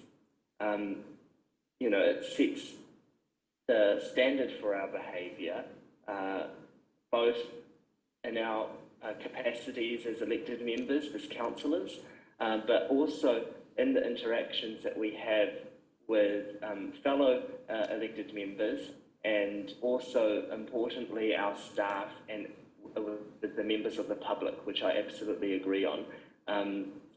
Especially for the staff, the point around the staff, it's something I think that can safeguard staff members from attacks, any inaccurate accusations or language from elected members themselves, when staff normally do not have that ability to protect themselves. I would also say that by adhering to the principles in this document, we can maintain that trust and confidence from our community. It's to ensure that we as a council conduct our business in an open, fair and honest manner. And as someone that did raise a code of conduct complaint last term, someone who submitted it and went through that process. I did feel that there were some areas where that could be improved, and it did, as a submitter, speaking frankly and honestly, it opened you up to political attacks.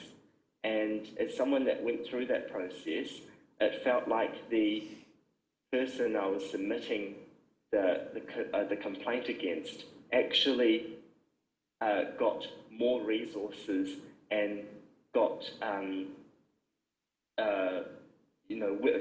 exactly like Mark mentioned before, wore that as a badge of honour. And I see this document that has been amended has worked through those points that I mentioned before that I felt could be improved on. I am completely confident in those changes, and in turn confident in this document, absolutely. So I do urge all my fellow councillors to support this code of conduct, because it is business as usual. It's to hold us to account to our community. It's to ensure that we operate in a transparent manner, and that we work together so that we work together so that we can uphold those values and those principles of transparency, accountability and integrity. So thank you. Thank you, Councillor Wang, and do appreciate you sharing your experience of having gone through a code of conduct complaint as well, and the difficulties that arose for you personally in the previous, based on the previous code of conduct. Councillor Waru. Tēnā koe te marakura o tira tātou katoa. To my little co-hope, I think I'm concerned around how much debate we're having around this. And kai te aroha hoki au ki ngā kaimahi, i o tātou kaimahi. And at the end of the day, Jeff and his team have done their best to put this together for us, so we could just have a look at it. And actually, we've had time to have a look at it. I'm actually comfortable with it, because I know there might be some kōrero going around, but we can change it at any time if we agree to it. It's not if you don't, once it's there for 3 years. It's not the case if you actually read it through, and it was the same for the last code of conduct too. So we'll be still in the same kaupapa, so that gives me a level of comfort. I think also we have to, there are, like Fish has kind of touched on, there are so many other kaupapa that are going to be weighing us down, and we're going to have to make some pretty big decisions on. This one, although it is important, I view it like the kawa, irungai te marae. Now, if you go to our marae Rotorua Te Arawa, yes, we have a kawa, but we are able to adapt, and we're able to change when required, because we have to. Now, this thing about 80% of other councils are using this framework kapai. Kānui te ora ki a rātou. We're Rotorua, I like to think we do things a little bit differently. We have a different outlook, we have a different community. And I think, we have to have a different kawa, just like every other iwi i roto o Aotearoa.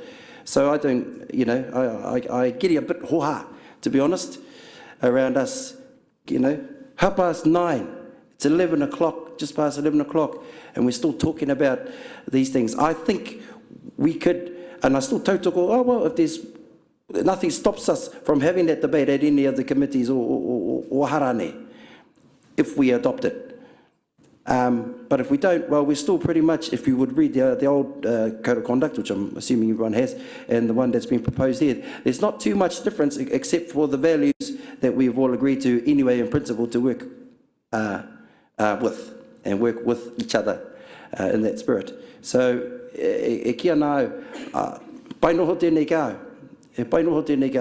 I don't see anything there that's concerning me so much that I want to have more time, because, and sorry, that's just my nature. I just want to move forward.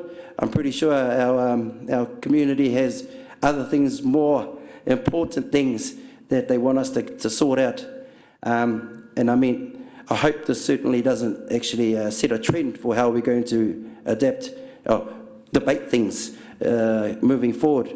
Because if everything comes up, and because everything is important, everything we debate here is important. So is that going to be our legacy, that we're the council that goes backwards all the time and holds up everything in our wā katoa? I certainly don't hope that we are. But I know we're a bunch of intelligent people, well, we're supposedly a bunch of intelligent people, and I think we can be practical about these things. So I'll just put it forward that, yes, if it is adopted, and actually I hope it is, because it doesn't stop us from re-examining it and actually having another look. Even if it's in a month's time. Coach Paikau, I'm willing to go through that process, but I mean, in order just to get through our business, I suggest we move forward. Kia ora. Thank you very much, Councillor Waru, and I think it's good that we are hearing a difference of perspectives and opinion on these things. It certainly helps with our decision making at the end of the day. So thank you for sharing. And I did just double check, and yes, it can come back to a council at any stage. It doesn't need to be adopted at the start of the term. And so what would happen today is we'll either adopt the new one or we won't, and in the case that we won't, we will automatically refer to the previous one, and then we can arrange a time or bring back whatever you're happy with in future. So yeah, okay. Councillor O'Brien. Thank you, Your Worship. I'll be keeping my comments fairly brief. I won't be supporting the motion. I have a great deal of concern about some of the wording in the product, and I think it's very loose. Things like, for example, undermining the role of other elected members. I think there's a great deal of wording in the process here that's not defined properly. I think some of the wording is very loose, and I'm also particularly concerned around the process around appeals. I'm a big believer in natural justice myself, and I don't believe that this document addresses my concerns in that way. So thank you very much. Thank you, Councillor O'Brien. Was there anyone else that wishes to share? Yes, Councillor Kiriopa. Thank you very much through you, Madam Chair. I agree that we've spent far too much time on this morning. But I think there's I like to make informed decisions, and so I apologise if my question earlier was one of the dumb questions that didn't need to be asked in a public forum, and I could possibly have emailed that question over the summer, over the 3 months we were given, but I think this highlights what a number of us are asking for, and that's the opportunity to have discussions around these things so that we can understand, I guess. I'd never read a code of conduct in my life before reading this one. I appreciate hearing from the experience of those councillors who were here in last term around the context, around how these things, how these code of conducts have or haven't worked in the past. For me to feel like I can make an informed decision, reading a document, one that I'm not familiar with or have any expertise in, and then being expected to respond to that without having a discussion with the other councillors and hearing I'm sure most of them have got more experience than me in this. That's what's helpful to me. So I support those who have said, before we come and waste time in public forums like this, can we workshop these kind of things? And I mean, those can be public too. If the public want to come and listen to us workshopping and asking dumb questions like mine about these before we come to this meeting, then fine. But I do believe that there should be a better process that can stop, something that should have taken 20 minutes to a half an hour, which has now taken 2 hours. We should have been able to ask the dumb questions together and discuss these things in a step in a process before today. Ngā mihi. Thank you. And it was asked of me prior to this meeting if I could ensure that I allow enough time for everyone to be able to ask their questions. So we have done that, and I think that we've had some good questions, some very good answers, and some good discussion. Councillor Kaifong. Thank you, Madam Chair. I think we've heard three councillors in speaking in opposition to the motion. As a seconder, I am probably the third speaker to speak in favour of this motion. I think that there are two issues here. With the Code of Conduct, there are two parts to it. The first is in relation to the way in which we agree to work those guiding principles of respect, integrity and unity, and I don't think that I hear any concern from members that there is any dissent that we have already agreed to work in those terms. So I think that that part of the Code of Conduct effectively should get a big tick, and we could probably just move on in terms of that. What I am hearing is that there seems to be a dispute around the process part of the Code of Conduct and the interpretation that some members seem to have around that. The concerns that I have is that we have heard from Mrs Hopkins, and we've also heard from Mark Abbott. These are people that are highly experienced in this area. I do not think that as councillors we should be trying to second guess the expertise that they bring to this table. They have made a recommendation to us based on their experience, their expertise. You've heard of Mark's experience in this field. I don't think that we should be second guessing the opinion that he has brought, that this is effectively a very fine example of a code of conduct, that it is a critical document. We've already heard that it is a last resort document, and if we have agreed that we are all going to work together under those guiding principles of respect, integrity and unity, we don't need to be delving too much into the detail of the what-ifs if something goes wrong. Effectively, this document should go into the bottom drawer. We shouldn't need to bring it out if we are all going to work together under those principles. I agree with my fellow councillors. I think we've spent more than enough time debating this issue. It is a business as usual thing. We've got a lot of more important things that I think that the community will be wanting us to be debating on and addressing for our community. We don't need to be spending more ratepayers' money, council staff time, our time, or paying for consultants for us to run another workshop.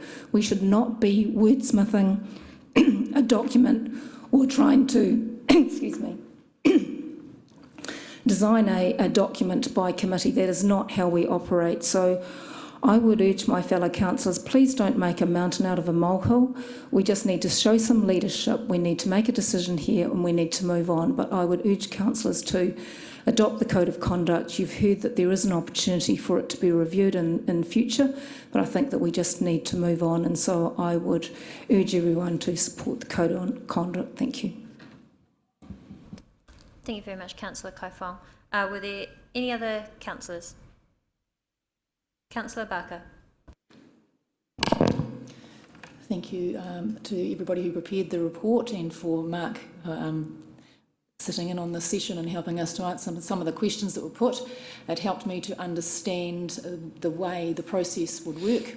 It helped me to understand that these values that we put together as a team earlier on in the piece, and that are so important to us, the respect, the integrity and the unity, they will also be part of the process. It is important that a process is laid out really clearly for the community to see, so that they understand that the process is for everybody, and it's if no matter who makes the complaint, it is dealt with in the same way, and it is dealt with impartially, and hence all the levels of independence that are added to this process. I would like to move on. I've been part of codes of practice and for most of my professional career, and most of the time you spend your time thinking about how you're going to operate in your professional capacity rather than what's going to happen if it goes wrong. I think if we concentrate on those things that we've set out as our priorities and our values, we will earn the public's trust and the trust of one another, and we would hope that on that basis we shouldn't need to go through the process very often at all, because we could actually sort most of the issues that we come across in the meantime, so I would support this. Thank you. Councillor Lee. Thank you, Your Worship. I won't be supporting the adoption of this code of conduct. You asked for reasons why. The background of this term is the previous term, where arguments can be made that the previous code of conduct was weaponised for political benefit. I wouldn't be supporting it for process reasons. In particular, we didn't take the advice of the Local Government New Zealand guidelines that elected members should own the code. We shouldn't be expected to rubber stamp a code that others have prepared, which is what we've been asked to do today. I take your point, Councillor Waru. It has been way too long, this session, and I think that demonstrates that this wasn't ready to be put before Council, and it should have been had some workshopping done around it. The other thing that's most concerning to me, and this is a radical departure from all other codes of conduct that we know about around the country and the codes of conduct from Local Government New Zealand template, this opens up code of conduct complaints from the public and from staff, and that means that the values that we all agree to, the public and the staff haven't agreed to those values. We adopted those values, and so they're not really a party to the goodwill that we have established around this table and among our colleagues. So I cannot support a radical departure from the standard. I see no good reason why Rotorua Council should be the outlier and be unique in that respect, and that would open us up to abuse of the whole process. Thank you. Thank you, and I just want to, for the record, you are more than welcome to have your own personal opinion on it, but it has been clarified and corrected a number of times that this is not a, quote, radical departure from due process. And also just a reminder as well, Mark Abbott does come from LGNZ, of which he, as he has already mentioned a number of times, believed that this was an excellent standard of a code of conduct. So you have the right to your opinion though, Councillor Lee. Was there anybody else that wished to say anything? No. Okay. Well, unlike usual votes where it's 50-50 and majority wins, to adopt a code of conduct you do need 75% of the vote. I can see from those who have said that they will not support it, that we will not achieve that. So just to be clear, currently as the motion stands, you choose to not adopt this code of conduct 2022-25, and so we will revert back to the old code of conduct of the previous term, of which some of the elected members who have so passionately spoken against this code of conduct used the example of the previous term's code of conduct as the issue. So I am concerned that we are not able to move forward. I am very concerned that we have had expert opinion and don't appear to be open-minded enough to take that on board. However, I do acknowledge the concerns of councillors that they would like more time to debate this. So as Councillor Kaifong had mentioned, and I quickly checked through it as well, there doesn't appear, the issues and concerns appear to be on the process, not necessarily on the values or the business as usual things in code of conduct, such as conflicts of interest or declarations of interest.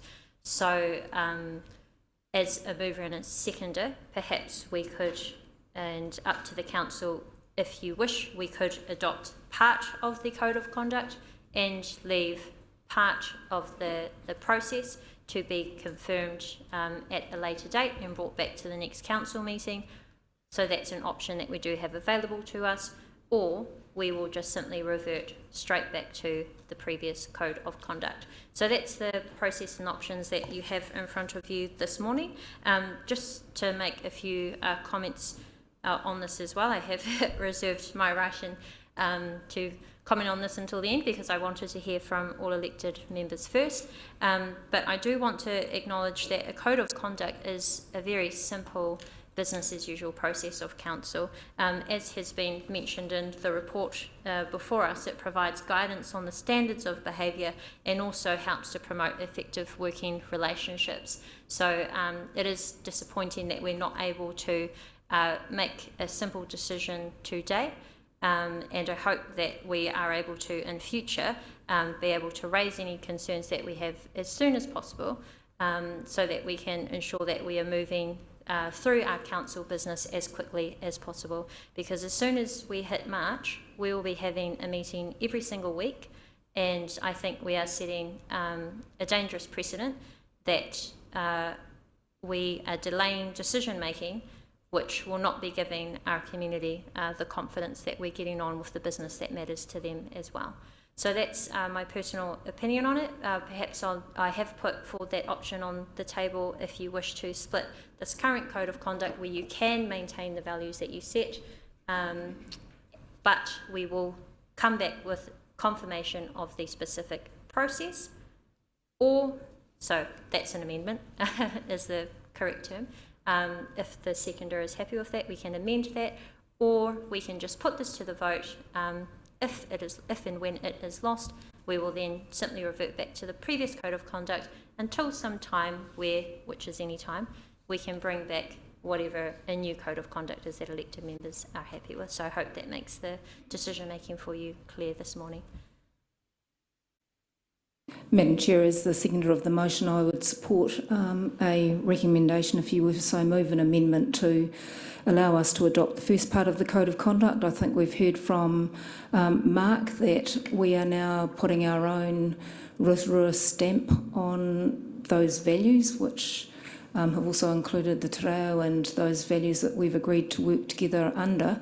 And given that there hasn't really been any dispute, I don't think I've heard from members around that might be a good compromise to at least help us narrow what is the issue that we do want to have any further discussion on.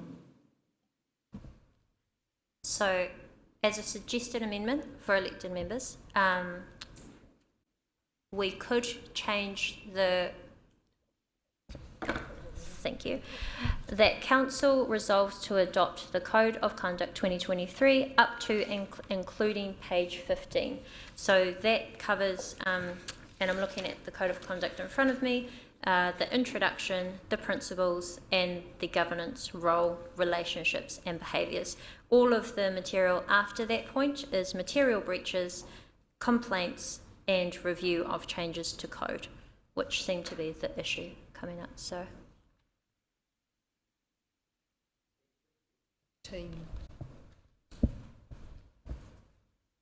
just as a suggestion. Yes. I would suggest let's just keep it nice and simple. If we're going to resort to the previous code of conduct for the time being, then everybody knows where they stand, and that would be a much cleaner and simpler way to proceed, in my opinion.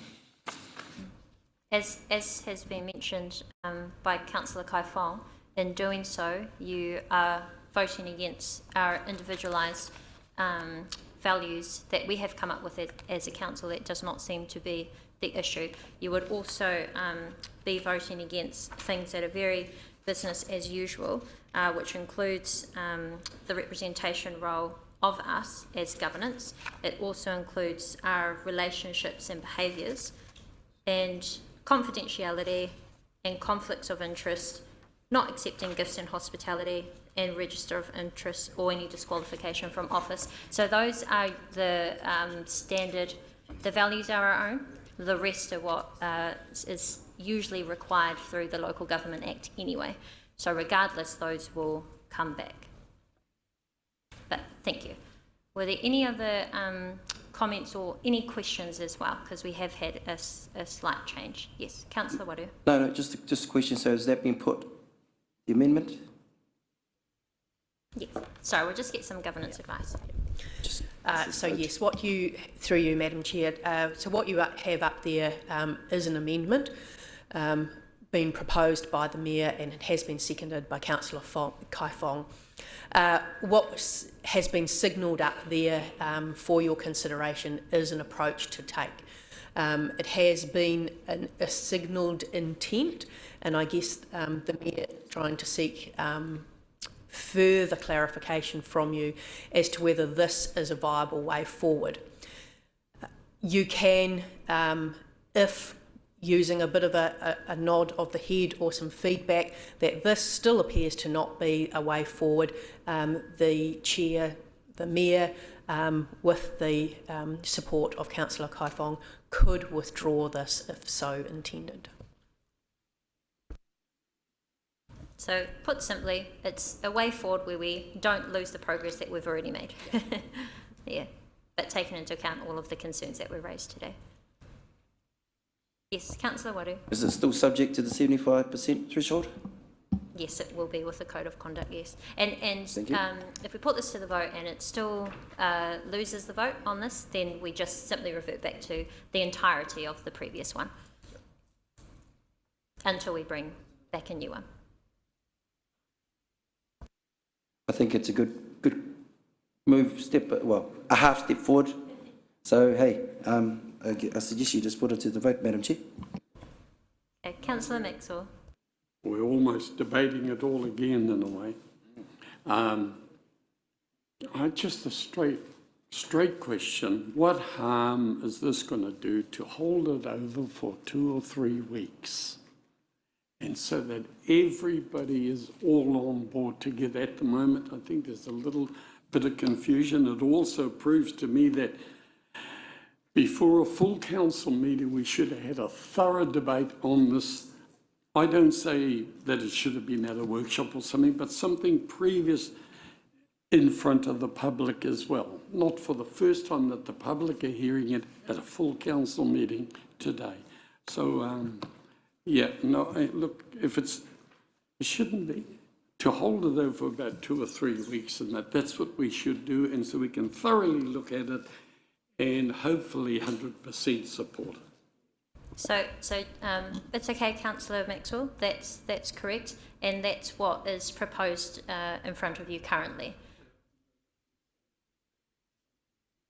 Yes, so we will pass the items that councillors appear to be satisfied with, which is usually what comes under our Local Government Act, what we compulsorily do need in a code of conduct, plus our council values, and then we'll be able to have that discussion and bring it back to the next council meeting. So that's okay.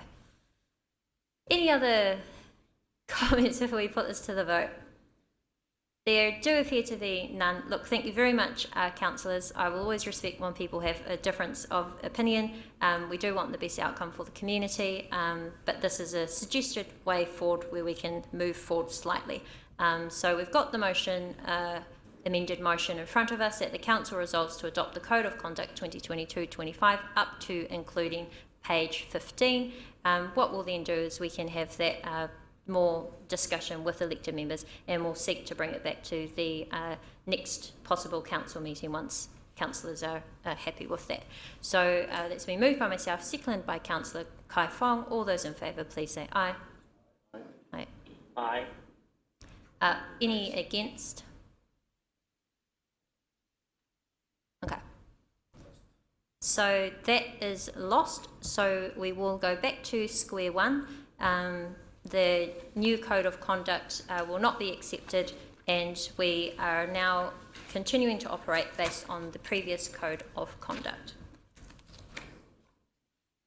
Yeah, so we will take a short break now. Thank you very much to our public and staff for enduring that. And when we come back, we will be discussing council representation on other entities, followed by adopt governance delegations, additional responsibilities, remuneration, annual plan, milestones, and adoption of Rotorua Lakes Council submissions policy. We'll come back in 10 minutes, please.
Continue on with our council business. We are on page 21. Page 21, council representation on other entities. I ask for a mover and a seconder to receive the report that council representation on other entities 2022-25 be received. Moved by Councillor O'Brien, seconded by Councillor Brown. All those in favour, please say aye. Thank you.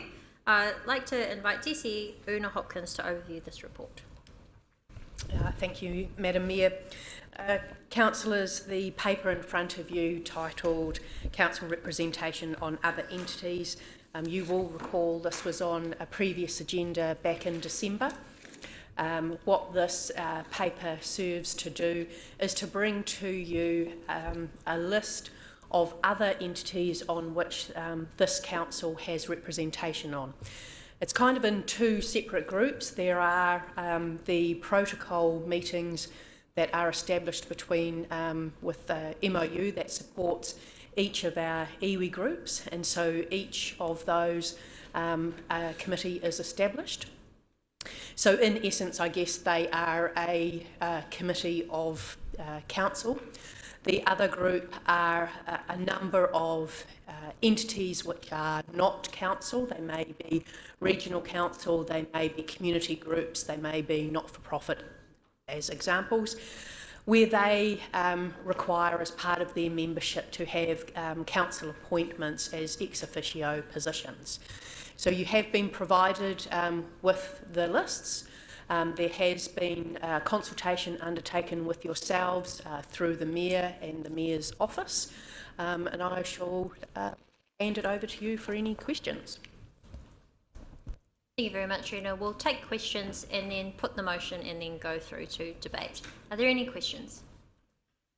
I don't Yes, have any questions, but do we have a discussion part for this, or just? Yes. Okay. Yeah. I don't have a question right now, but I'd like to contribute to the discussion part of it, please. Absolutely. Any questions? Okay, then do. Oh, was that a question? Yes, Councillor O'Brien. Thank you, Your Worship. Very quickly, can I just ask, regarding the Te Tato committee, perhaps you may not wish to discuss that today, but can I ask, I understand Te Tato had some meetings either late last year, early this year, about where they stand with the new council and whether they were progressing. Are we able to receive an update on that today, or would you prefer another avenue? Thank you. Yes, what Councillor O'Brien's referring to is there was an engagement process being undertaken by Te Tato o Te Aroa with wider Te Aroa peoples, and that this engagement has been completed, and now they are just also engaging with a few other entities before the final results of those findings come back to us. So you will receive a further update once we receive that. So yes, that will come. I do expect that to be soon. Oh, Friday they finish. There you go. There do appear to be no other questions, so we'll have a mover and a seconder for the motion, so that then we can open up for debate or any comments. Moved by Councillor Patterson, seconded by Councillor Waru. And now we open up for any comments or debate. Councillor Kiriopa. Kia ora, thank you. Through you, Madam Chair. I'd just like to contribute some kōrero regarding the appointment for the Global Governance of Mayors for Climate Change and Energy. I'd just like it on the record, please. I'd just like to say that it is acknowledged by climate leaders and activists worldwide, including Greta Thunberg, that Indigenous peoples are not only amongst the most vulnerable to the impacts of climate change, but they also hold many of the solutions for adapting to it. Te Aroa has been publicly acknowledged by the Minister for Climate Change, James Shaw, as leading the way with our Te Aroa Climate Change Working Group, our Te Aroa Climate Change Strategy, the Maketu Climate Change Adaptation Plan, the Ohinumutu Resilience Building Plan, Manaaki Energy Rooftop Solar Installation Pilot, the Ohinumutu Housing Repair and Geothermal Home Heating Pilot, the Ngāti Uinuku Kōpako Geothermal Home Heating Project, Ngāti Uinuku Kōpako Food Security Working Group, the Te Aroa Food Mapping Project, and the Te Aroa Risk Assessment Pilot, to name a few of the current climate change initiatives that are being undertaken by a hapu and iwi. And Te Aroha is also represented nationally by Tanita Kingi from Ngāti Whakaue on the New Zealand Climate Change Commission and myself on the Māori Climate Platform Interim Ministerial Advisory Committee. And I believe we've got a Te Aroha Climate Change Working Group hui this afternoon. I haven't had a chance to get their support for this, but I'd like to put forward my belief that RLC membership on the Global Covenant of Mayors for Climate Change and Energy, and in fact any working groups, committees and trusts to do with climate change, should support Indigenous and preferably Te Aroha representation first and foremost wherever possible. Ngā mihi. Thank you very much, Lani, and Councillor Kiriopa, and thank you also for raising the importance of having Indigenous and local mana whenua involved within climate change as well. And also really good to be able to hear all of the mahi that is currently underway or is the focus of local iwi and hapu in Rotorua as well. Maybe if I just provide a little bit more context, the Global Covenant of Mayors for Climate Change and Energy normally would be a mayor represented on that, because Councillor Fisher-Wang led the climate change portfolio last term and also established, therefore helped to establish the climate change action plan specifically for council. That was the reason why I recommended him for this particular appointment, and it is very local government focused on this one. The purpose of it is to serve cities and local government by mobilising and supporting climate and energy action in their communities by working with city and regional networks, national governments, international organisations and other networks. So certainly the opportunity there through whatever mahi that comes through to open up the door and have those discussions and input directly from any iwi Māori to it in future as well. So we'll continue to look at that and certainly keep your feedback in mind for any future appointments or involvement as well. And I think as we go through any of the discussions that reach this table, there's always the opportunity for us as elected members to think carefully about who is part of not only consultation but also involvement of any of the projects that come about as well. Councillor Waru. Tēnā koe e te manukura. Tautoko ana i ngā kōrero a Lani, Councillor Kiriopa, kia tika hoki. Just around that, we all know how passionate she is about the climate and climate change and the environment, and so I'm glad she's brought that up, and I'm glad you're going to keep that in your thinking as you move forward around, you know, what does that committee or what can happen there actually to include iwi Māori perspective in their kaupapa. Hoi anō, my kaupapa is really, I'm in support of what's been presented here with the committees. So I just want to say, but for one thing there, I noticed there's a vacancy for the Rotorua Geothermal Liaison Group run by Bay Plenty Regional Council. I'd like to say, I think Councillor O'Brien is one there, but I'd like to actually put that we recommend that we put Councillor Kiriopa as the other one, seeing as she knows a hell of a lot about that stuff that's been especially over the last 2-3 years around this particular kaupapa. So I may have read it wrong, but it seems to me there's another vacancy there that we could fill. If she wants to go in there, I suppose. Kia ora. We'll double check with Councillor Kiriopa, and if you wish to have some time to think about that, then that's up to you. But that is correct. There is a vacancy there that does need to be appointed. I'll take it if no one opposes. Thank you. Jaws. There you go, Councillor Kiriopa, so given. So we'll just, are we able to put it just straight up on there? Go, Matthew? Cool, we'll just put it straight up on there so that we can approve that today as well. Were there any further comments? Yes, Councillor Brown. Thank you, Your Honour, Your Worship. That's a newbie thing, isn't it? I just wonder whether it would be appropriate, and it's your decision obviously, whether we could put Councillor Kiriopa as an alternate behind Councillor Wang for the Global Mayors, Covenant of Mayors.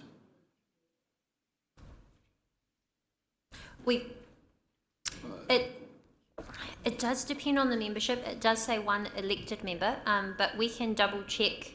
I'll double check and see if we can have an alternate. So either if Councillor Wang cannot attend or does not wish to attend and can share the role, then we can. It's just, sorry, I can't give you an answer right now because it's not a council committee, so I don't have the say. I'll just have to double check, but I do appreciate the recommendation. Yeah. Councillor Wang's got his hand up, and then we'll go to Councillor Waru. Thank you, Your Worship. Sorry, just to clarify that, there have been other councils around Oceania that have had that same question as well, but because it's Oceania-wide, they try and just stick to one representative from each member council, and like the Mayor said, it's normally the Mayor that is the member appointed on. However, there are certain cases around Oceania as well that a councillor or the deputy mayor is appointed in the mayor's position, as a replacement.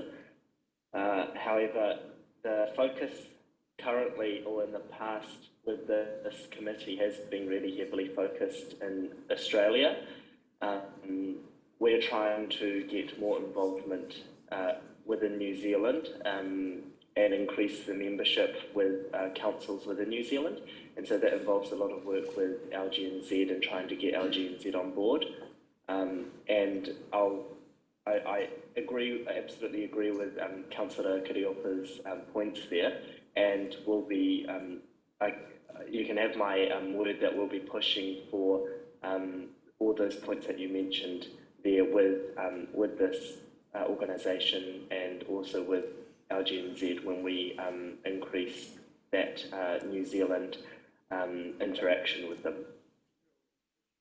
And also just a reminder as well that Fisher is Deputy Chair of the Infrastructure and Environment Committee, of which climate change and environment matters do go to, hence my thoughts behind appointing him for now as well. But okay, Councillor Maxwell.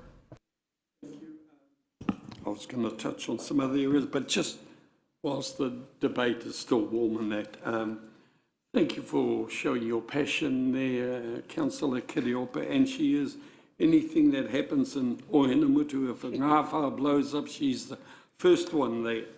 So she cares, and I like the corridor we're having. If we can get an extra person, let's take it. What I want to touch on is I've had a good, thorough corridor with Deputy Mayor on the 9 or 10 other committees and that I was on there. I'm happy with what's here, but originally I thought to share with our councillors here. I would make every endeavour to be at all those meetings anyway, but just to give you another foot through the door. But as Deputy Mayor said to me, all will be invited, and let me assure you, you'll be welcome. So, kei te pai, tautoko, what's here. Thank you. Thank you very much. And any of the other entities that are here that council does organise or have control over, that information will be shared. For example, the agendas with all elected members, with all councillors, and you will have the opportunity to turn up to those. Unfortunately, not necessarily for third-party entities such as Bapalini Regional Council. Sorry, the information will still get to you, but we just can't promise you a seat. Okay, any other? There appears to be no further questions or comments, so we can put that to the vote. So I ask for a mover and a seconder for the motion, and I'll just read this part, that pursuant to clauses 10, 11, 14 and clauses 19, 30, 1 and 31 of Schedule 7 of the Local Government Act 2002, where relevant, Council appoint representatives as ex officio positions to other entities as followed, and we'll take that as read on the graph, table before us and in the agenda. Sorry, Madam Chair, with the amendment, right? Yes, correct. The amendment is in there now. Yeah. Sorry, it actually looks like we do have a mover and a seconder. So we'll put that to the vote. Moved by Councillor Patterson, seconded by Councillor Waru. All those in favour, please say aye. Aye. Any against? Carried unanimously. Thank you very much. So we'll move to our next item, adopt governance delegations. I ask for a mover and a seconder to receive the report, adopt governance delegations 2022-25 be received. Moved by Councillor Lee, seconded by Councillor Barker. All those in favour, please say aye. I'd like to invite DCE Una Hopkins to overview the report. Thank you, Madam Mayor. Councillors, this follows on, I guess, the journey from induction through to standing up yourselves. Sorry. As a fully functioning council, in December you adopted your committee structure, and that being based around a council and then two full decision-making committees, one being the Community and District Development Committee and the other being the Infrastructure and Environment Committee. At the time, we were still working on with guidance from the Mayor and the Mayor's office as to the full delegations of each of those committees. The Council has the power to delegate its responsibilities to other committees, and in standing up a Community and District Development Committee and an Infrastructure and Environment Committee as two committees of the whole, Council have looked at those areas that align to your Council priorities and have developed a set of delegations for which each of those committees would be responsible going forward. Each of the delegations for those two substantive committees, and then in addition to that there is the District Licensing Committee, Audit and Risk Committee, and then the delegations for the two community boards have also been provided. So what you have in front of you now as each of those attachments in your standing order papers is a proposal on what will be the focus of each of those substantive committees and the areas and activities, issues, projects that would be the focus of those committee areas for decision making. Just want to make a note, and this is a departure from the current committee structure, or the previous committee structure, sorry, is that both the Community and District Development and the Infrastructure and Environment Committee are full decision-making committees. So under the delegations, the items and the activities that fall into those committees will be fully debated and decided upon at those committees. There will be, under these delegations, no need to delegate a recommendation up to Council for a final decision to be made. This has been put in place to look at efficiencies. It also provides that connection of the focus of those committees through to the Council priorities that were set the end of last year. So in having now adopted the schedule of meetings for the balance of the year from March to December, the March cycle will commence with these committees, and items for decision and that require a decision and require debate will come through to you under the purpose and guidance of the delegations of each of those committees. I'm happy to take any questions that arise. Councillor Maxwell. Thank you, Una, for that report. Can I ask, is that similar to what was the template or what was in the past where decisions can be made at those standing committee meetings, and so it goes forward to the full council, but if anybody wants to change something because new information may have come in the 2 weeks prior to that, is that opportunity still there? Through you, Madam Chair, no. As I just outlined before, the Committee and District Development Committee and the Infrastructure and Environment are full decision-making committees. Those committees will make a decision based on the information and the recommendations that are put forward to you, and the decision stops at that committee. further questions I'd like to ask on that. Then, what's going to happen at full council meetings with those decisions that come? Is it just going to be?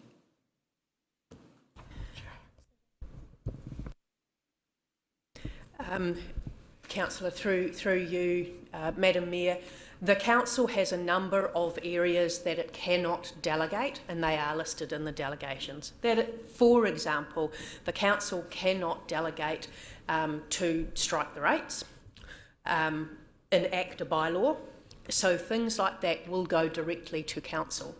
You will also see in the delegations that in addition to the responsibilities that the council cannot delegate, we are proposing under these delegations that a number of areas of activity, mainly related to yourselves as the council governing body, annual plans and the corporate planning cycle, will remain with the governing body as council as full delegation. In those instances, the debate will go directly to council, where you will make that decision. And probably just to add some further comment as well around the change. So it was something that I looked at as Mayor when coming in on how we can better improve our decision making as council, and also to help streamline the process. I know there has been criticism in the past of, because of the previous setup, items would come through a committee and then they will not be, but because, as Una's mentioned, there are some decisions that cannot be made from those committees, how they were formed, so it would have to come through a council meeting as well. So it was a two-step process, which caused, in some instances, additional time and delays. So the new process that we have in front of us will help to streamline decision making, and it ensures that we can make a full and final decision at that committee. The committee structure itself is also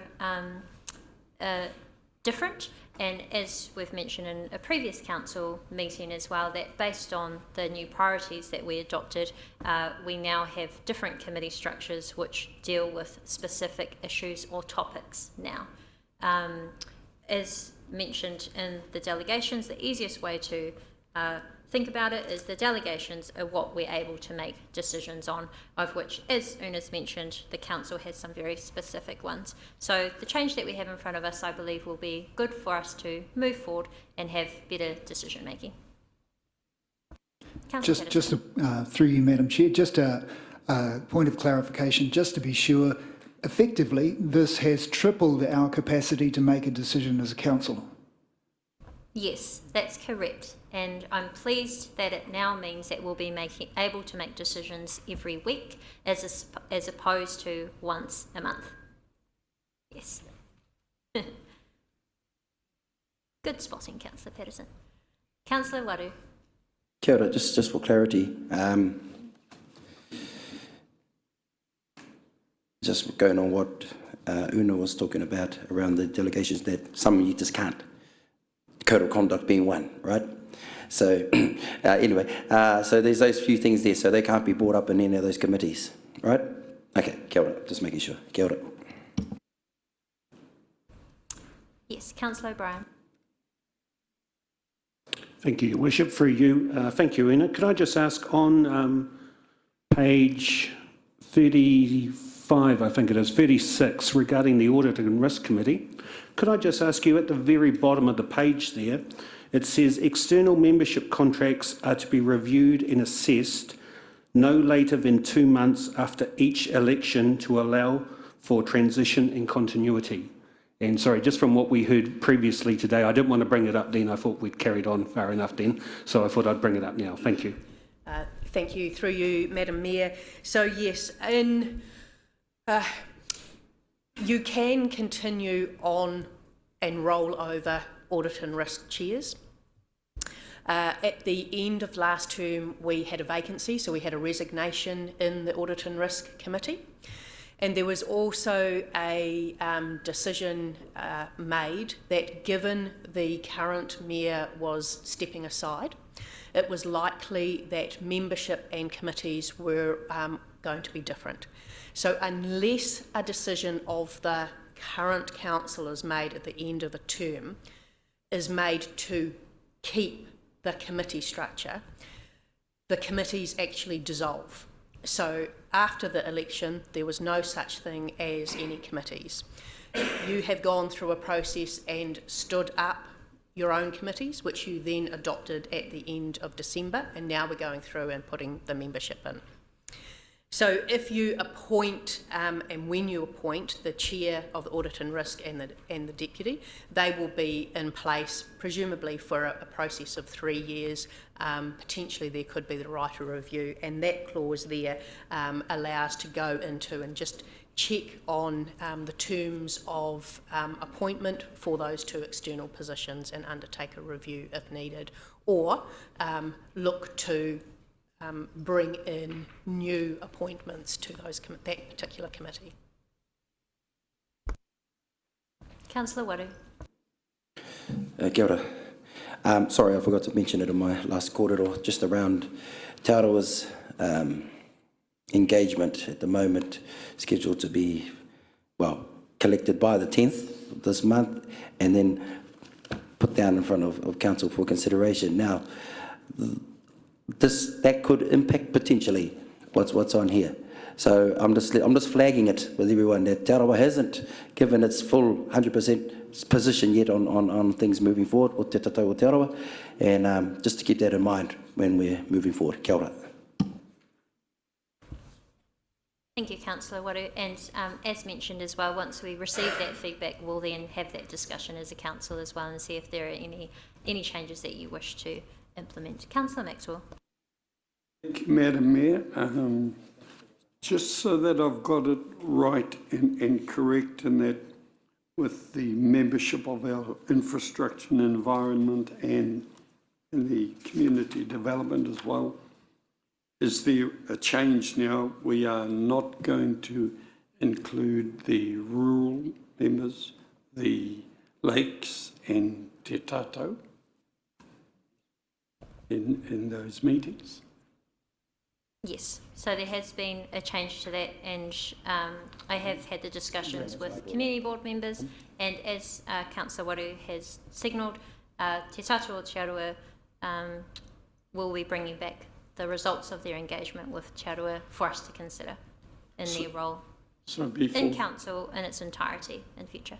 So before they meet, they know with us passing this now, they will not be at this around this table for any of the meetings and the discussions as in the past. And so to provide extra information on what Councillor Maxwell is asking, in the past and previous committees, the 2 committees of council, you also had appointed other members to the committee. So you had 1 Lakes Community Board representative, 1 Rural Community Board representative, and 2 Te Tatau or Te Arawa Community Board representatives. That was incredibly unique to Rotorua Lakes Council.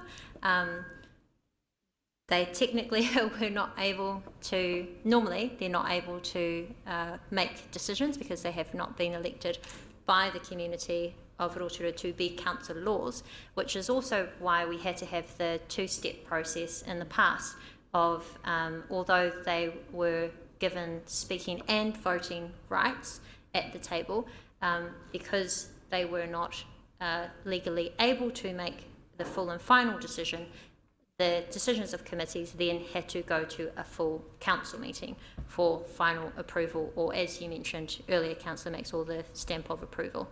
So, yes, what's proposed in front of you with the delegations just focuses on the role of council, but that also allows us to make full and final decisions at that committee. And I have been having discussions with our community board chairs on their involvement and how we continue to have them involved in council decision making and empower their voice too in the best way possible.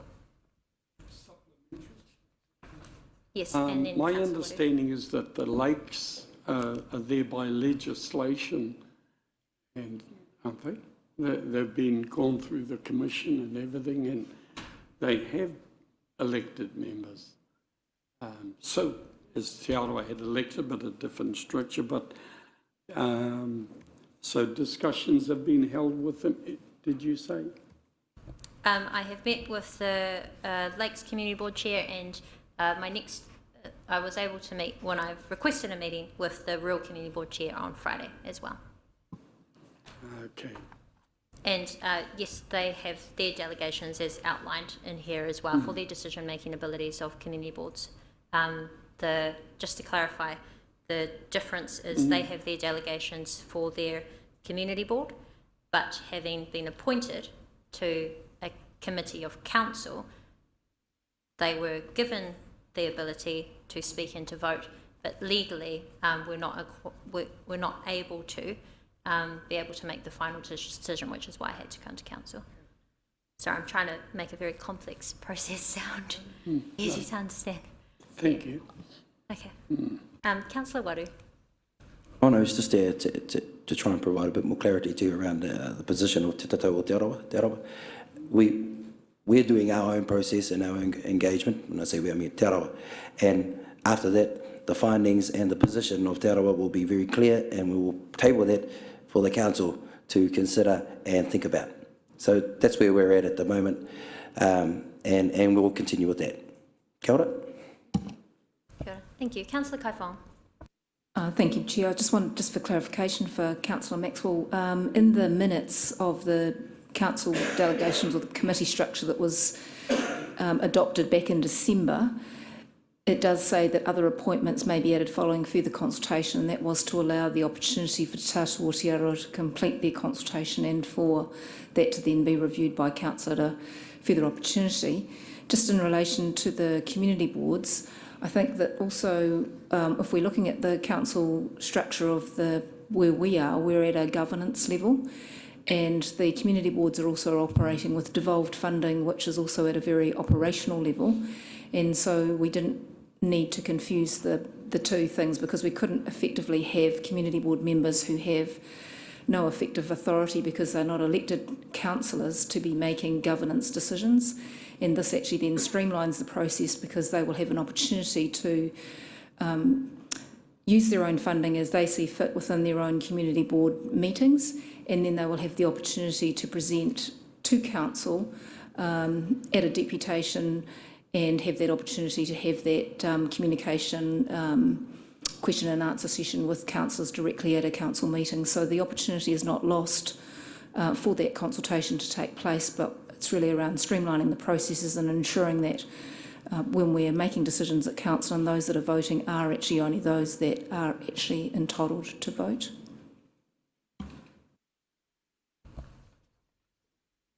Okay, there appear to be no further questions. I'll ask for a mover and a second to put the motion on the table, and then if there are any further debate or comments, we can take it from there. So I ask for a mover and a seconder for the motion that the council resolves to adopt the governance delegations 2022 to 25 and note the delegated responsibilities as followed, and that's as noted in the table in front of you and also in the agenda. So were there any comments or debate? Yes. Oh, sorry. Moved by Councillor Lee, seconded by Councillor Kaifong. Thank you. And we're open for debate and comments now. Thank you, Your Worship. I'd like to take this opportunity to commend you on this committee structure that you've come up with, and your deputy, I imagine, or whoever else has been involved.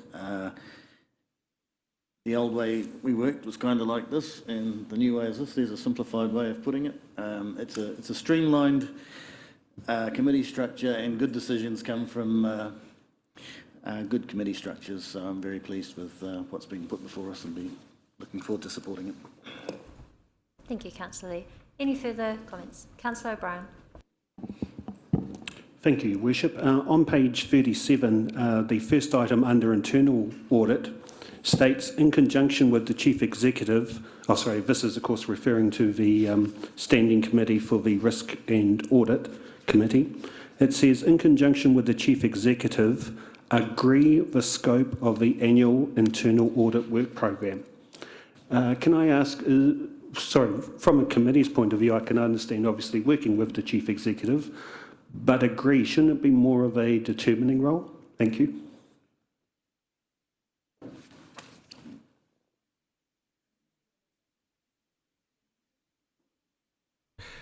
Traditionally, internal audit functions are actually agreed.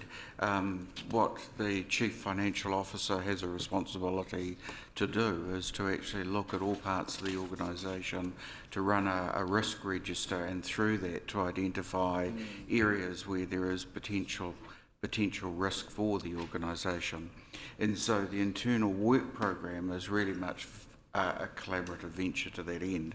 At any time, though, when the Risk and Audit Committee is looking at the risk register, they can ask for particular details on any area that they may choose to delve further into, if you like. So that's where the Risk and Audit Committee has got its own ability to commission and to direct particular avenues of inquiry. But the general internal audit function is actually something that is actually agreed is according to what are the priorities that are seen coming through the organisation, along with what the Risk and Audit Committee wants to actually have included in that. Any other comments? Yes, Councillor Maxwell. Thank you.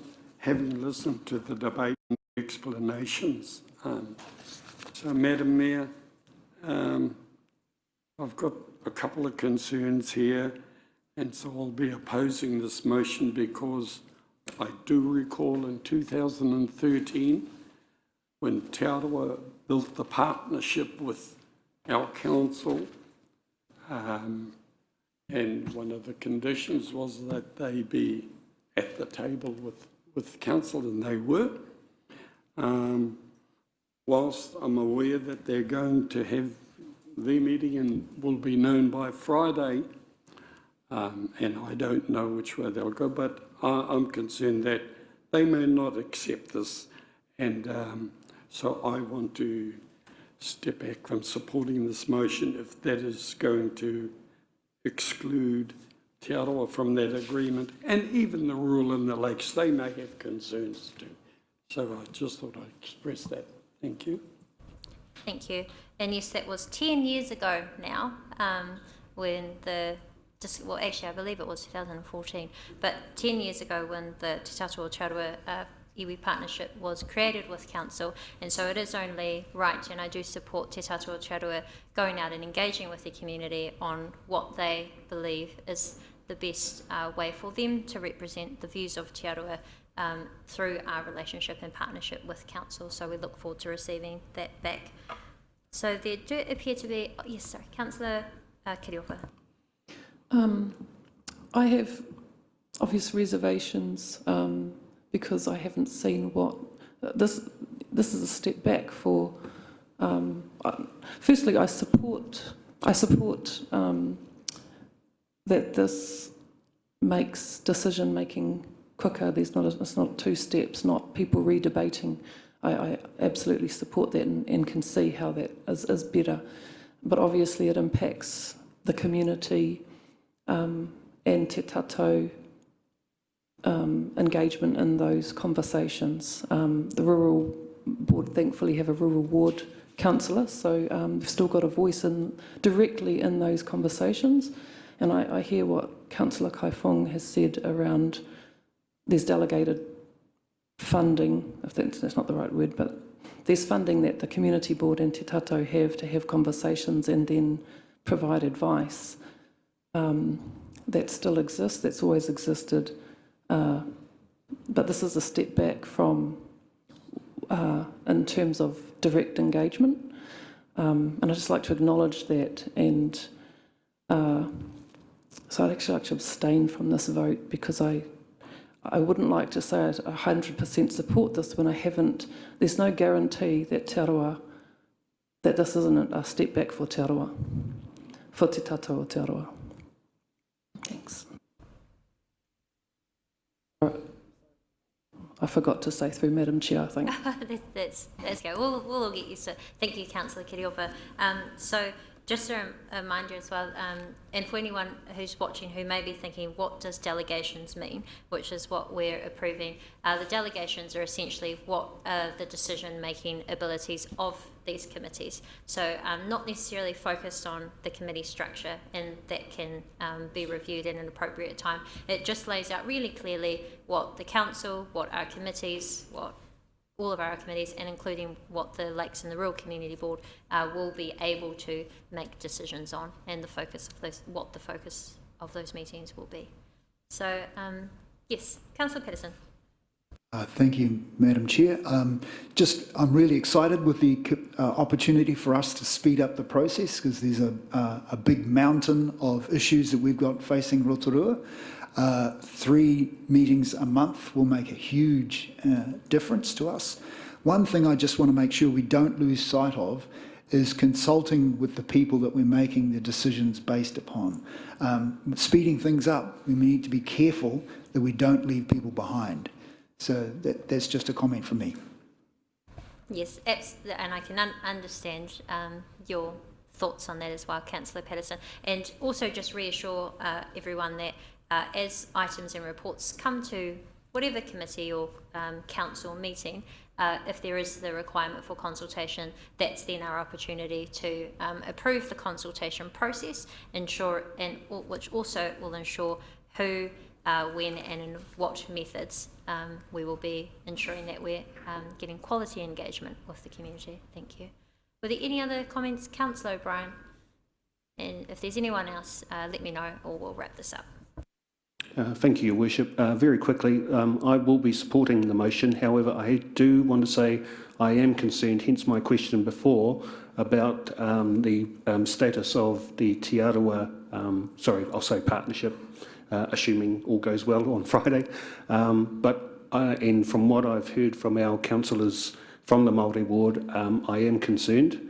I will be probably voting in favour. As I say, I appreciate the work Una's done on it, and apart from a couple of little minor points, I think by and large I can support it, but I am obviously, I'll be honest, it does concern me that our 3 members have concerns before the Te Tātou decision is or progressed, if I could put it that way. Thank you. Councillor Lee. Thank you, Your Worship. I may be able to speak to those concerns of our Māori ward friends. That is one of the subtle differences between 2015 and present. We have my good friend here, Councillor Kiriopa and Councillor Waru, who serve on the Te Tātou board. They're sitting at the table with us, and I know both of them are well able to communicate to us Te Tātou's views, and they certainly have our ears. Thank you. There appears to be no other comments. Sorry, Councillor Waru. Thank you for your indulgence. I'm just thought I'd add a bit more kōrero to what's been going around. Yes, Te Tātou o Te Arawa will have a position. Yes, there are Māori wards now. However, I know this from a Te Arawa point of view. There are Māori wards and then there are mana whenua. Very, very different. Very different, and I think that's been coming through the feedback so far. However, I don't know what the end result of that is going to be until we collect that up on Friday. I just want to make that distinction. I would like, however, to get seek clarification, I suppose, around we are voting on the delegations, not the membership's in there, but that's not really what we're voting on, correct? So that's why I'm feeling comfortable with it. However, I do support, I'm with Councillor Kiriopa, I do support the whole 3 committees and how we're going to move forward, but I don't know if it'd be right for me as with my role at the moment with Te Arawa to go full on yes, but it's not a no. Okay, so I'm just putting that forward, just to be fair. Kia ora. Thank you, and I have indulged us in talking slightly out of scope of this. We are just voting through the delegations, which are the decision-making ability, not the committee structure. at this point, but we have taken and noted all of the concerns they have raised. Sorry, and with that, could we have that recorded in the minutes, that is the delegations? Oh, it's literally in the report. Yeah, okay. Yeah, sorry. So we have not discussed or considered at all what the structure of that was. That was originally discussed in our December council meeting, actually, the committee structures, where we set up the 2 new committees of community and district development and infrastructure and environment, and we noted at that stage in that meeting that it would be, I suppose, pending further consultation that was occurring with Te Tatua Aotearoa, just to provide any reassurance. So, yeah. Cool. Well, we have a mover and a seconder for that. So we've moved by Councillor Lee, seconded by Councillor Kai Fong. I'll put the motion to the vote. All those in favour, please say aye. Aye. Against? Aye. Abstain? Okay. You'd like that noted? Bye-bye.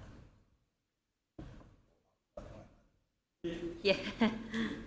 Okay, so we now move on to page 43, where we'll discuss our additional responsibilities remuneration. Just for those watching, we then have the annual plan milestones, adoption of Rotorua Lakes Council submissions, and then we will wrap up. So we are on page 43 of our agenda. And may I please have a mover and a seconder to receive the report, Additional Responsibilities Remuneration 2022-23 be received. Moved by Councillor Waru, seconded by Councillor Kiriopa. All those in favour, please say aye. Aye. And I'd like to invite DCE Una Hopkins to overview the report.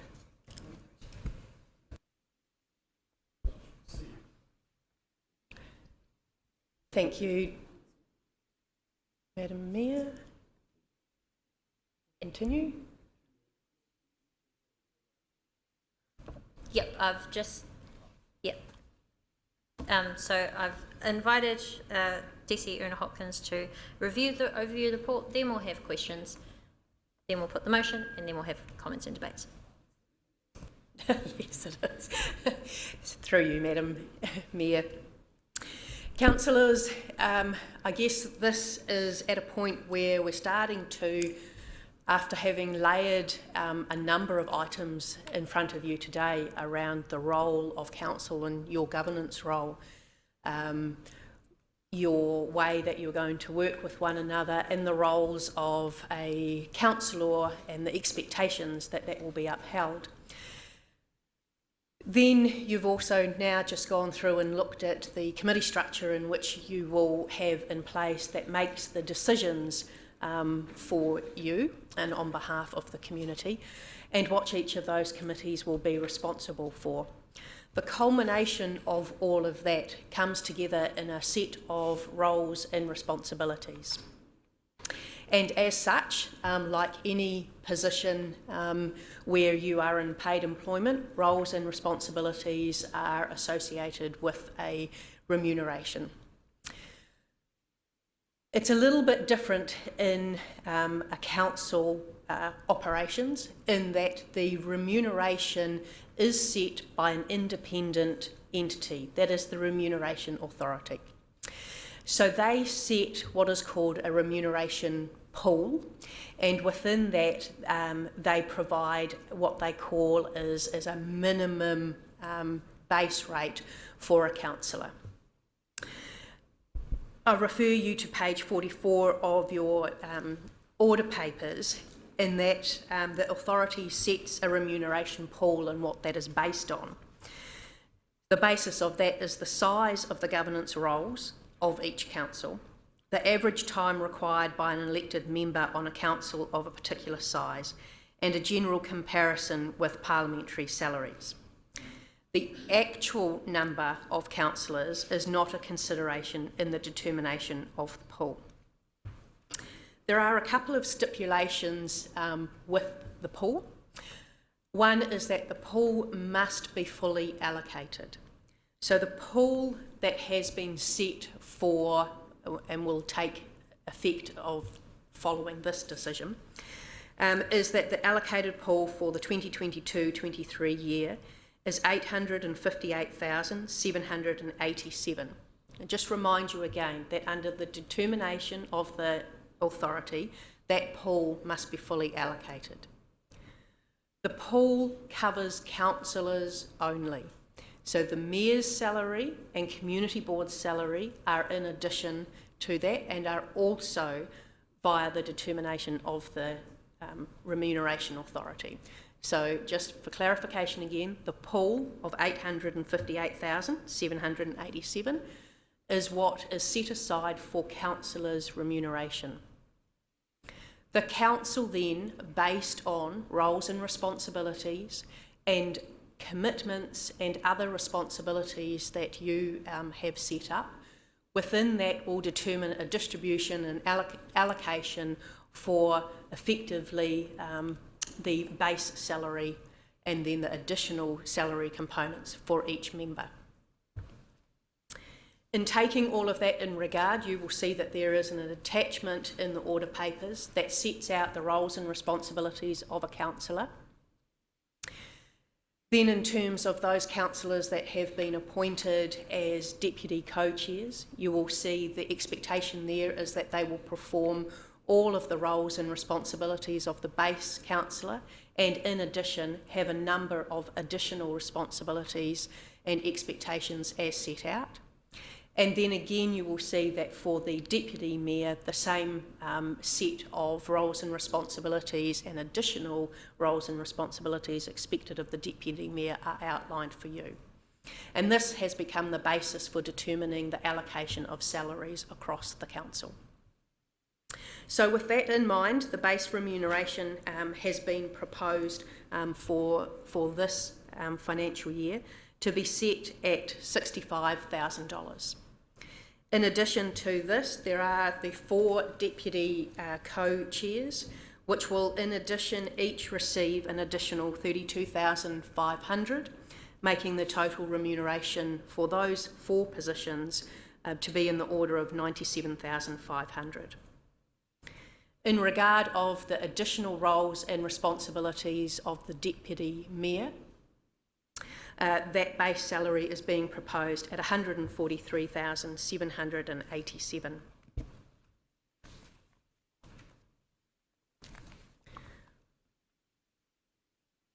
Following a decision here today, the results of this will need to be made publicly available to the Remuneration Authority, who do then gazette the new set salaries for all councillors.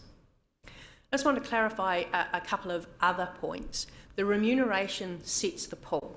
At the end of the day, the rate, we have to collect that pool from the ratepayers. So it is general rates funded, and again, just come back to, it is a determination. It is in comparison of the size and the role of this council and what it needs to undertake in order to fulfil all of its roles of leadership within the community. I'm happy to take any questions if there are any. Councillor Lee. Thank you, Your Worship. Through you, I don't understand the sentence in 4.1 of your report. However, it is proposed the additional duties and work associated with them should not be seen as cumulative. What does that mean? Cool, thank you. So what it means is if we use, for example, the deputy mayor currently, as it stands, is also a chair of a committee. And I'll just go back to the mayor's commitment that may be reviewed in a year. That deputy mayor's position is not cumulatively remunerated for being the deputy and a chair of the committee.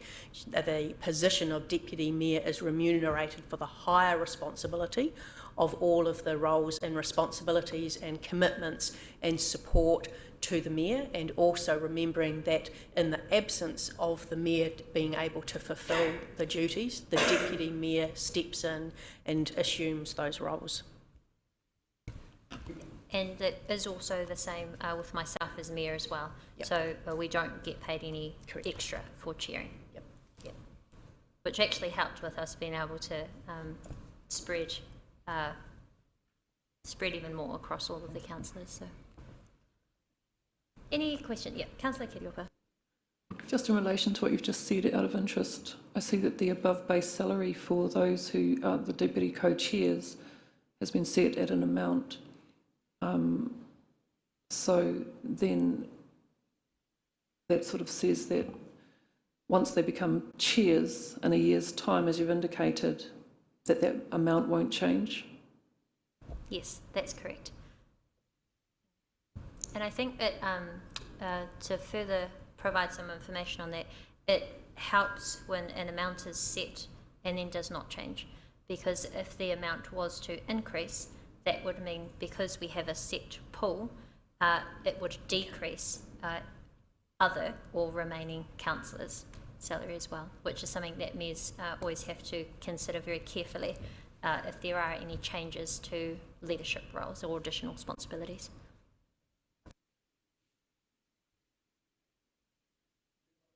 Can you, can you explain it a bit more?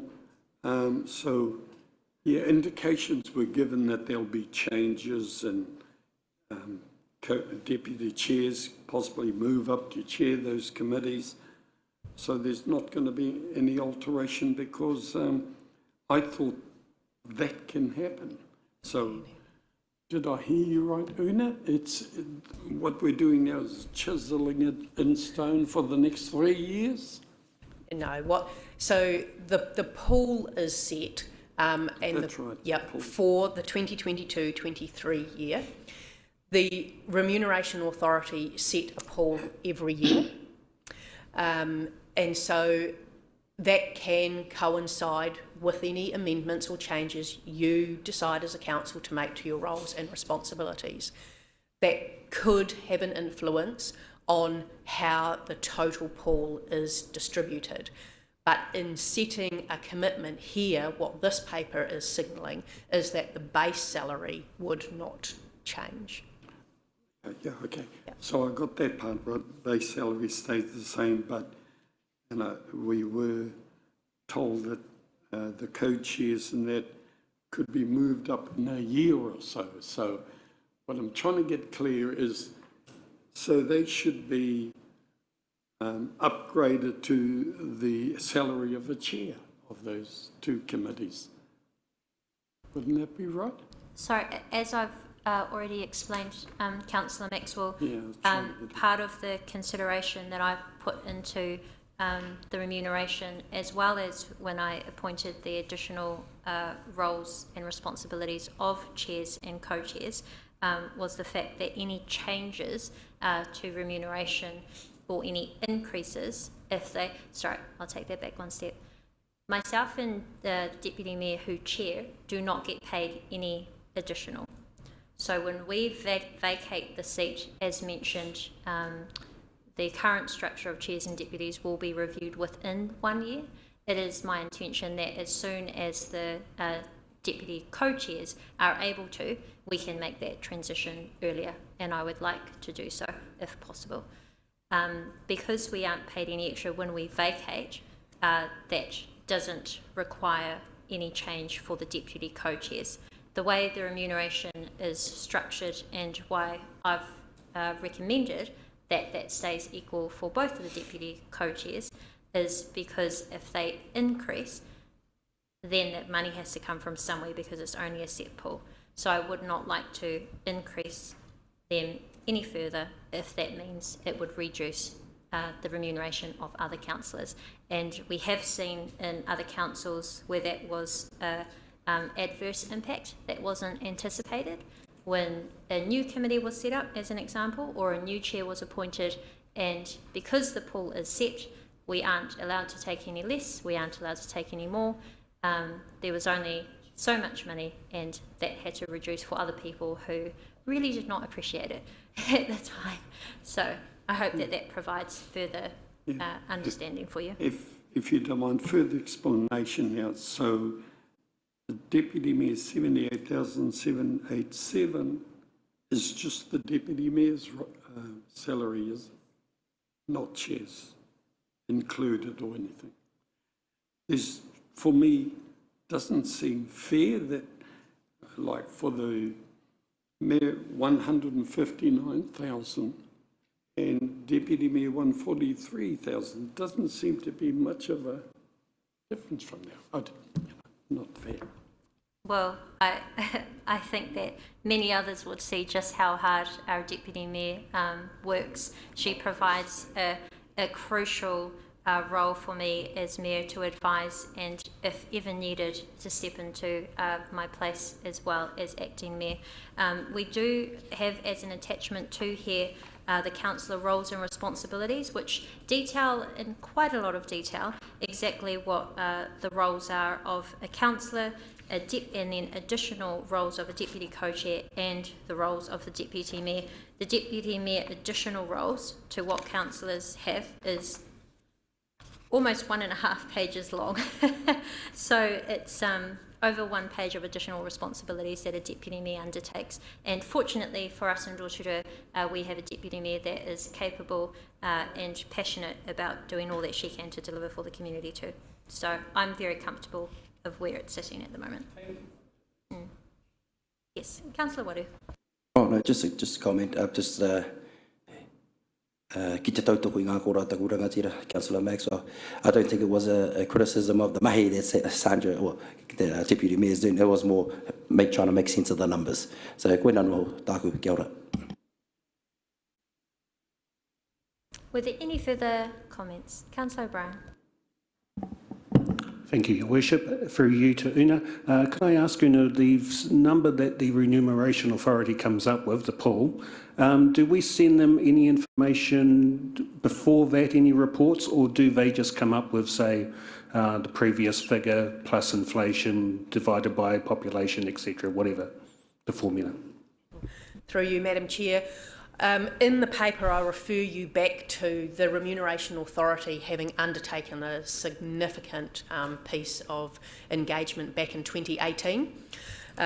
Their intent of their review was to, I guess, alleviate discrepancies between the size of councils and larger councils that have a greater ratepayer base to fund and support councillors' remuneration. It was also one of the findings that came out through that piece of engagement was that councillors needed to be remunerated accordingly to attract, in particular, young people putting themselves forward to be leaders of the community, and women who, prior to the review, and if you look historically back, were not well represented at a council table. I think you've also seen a changing time in the council's role within the community as well. Leadership of a community is a very major responsibility to have, and hence remuneration comes into that as well. So they use a number of different parameters to have originally, I guess, started off with what an initial pool would be.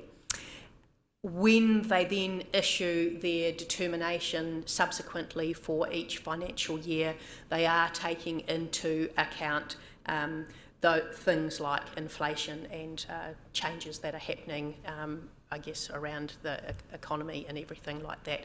I guess one thing it's not the Remunerations Authority is to assess whether the community considers that remunerating their leaders accordingly for their roles and responsibilities is affordable or not. Hope that answers.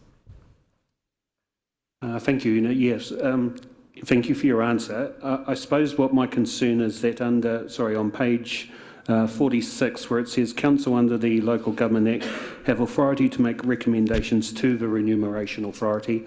What I'm basically just asking is, have we made any either report or contribution to the RA for them to have come up with this particular figure? Thank you.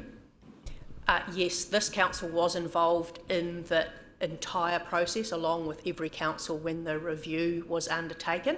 I guess specifically what that piece means is that we have to provide evidence to the Remuneration Authority based on your decision here today. So in order for them to gazette the allocation of the pool, we have to provide them your decision today as council on what the base is and the additional responsibilities for all those other roles, and we have to provide all of that supporting documentation. That's what that piece there means in the report. Councillor Patterson. Thank you, Your Worship. Just a point of clarification, Una, when this review was started, did you say 2018? So the result of that review is now 2023. So it's taken all this time to come to this point? No. So they undertook their review in 2018. The first time a pool scenario was used was 2019, so straight after the elections in 2019. So effectively this will be the fourth year operating under a pool scenario. And not that I want to find out what the previous councillors were paid, but just from a, how can I say, trying to get my head around how much of a jump this has been over. Is it like started back in 2018, 2019, they had their first one and going on? You see what I'm getting at? Yeah, that's cool. So the initial pool was a considerable increase to what the way councillors were previously remunerated. And I just want to come back to that takes into the effect, the leadership, the size of the council, the proposing councillor positions as an attractive job and career for young people and women, and to add to the diversity around the decision-making table. So there was a significant increase in the pool then. Subsequently, the increase is in line with sort of current inflation rates and that type of stuff. Any other comments? Okay, sorry, I did go straight to any comments or feedback as well, but I will get a mover and a seconder for this, and then we can open up for any further debate or comments if there are any. So may I please have just make sure I've got the right one. May I please have a mover and a seconder that council set the councillor base salary rate at $65,000 for 2022 to 23, that council adopts, is that the correct date? Okay. That council adopts the following additional responsibilities remuneration as outlined in the table in front of you and in our agenda. Moved by Councillor Lee, seconded by Councillor Brown. And now we're open for any further debate or comments. I think we've had it too. There do appear to be none. So we've had that moved by Councillor Lee, seconded by Councillor Brown. All those in favour, please say aye. Aye. Against? Aye. Against? Okay. You'd like that recorded? Okay. That is carried. So we now move on. And if you bear with us, I think we'll get through this next one and then see how we're going if we need a break then. We're on page 51. May I ask for a mover and a seconder to receive the report, annual plan 23 to 24 milestones be received. Moved by Councillor Barker, seconded by Councillor Wadu. And it's just to receive the report. All those in favour, please say aye. Aye. I'd like to invite Greg Kiek to overview the report.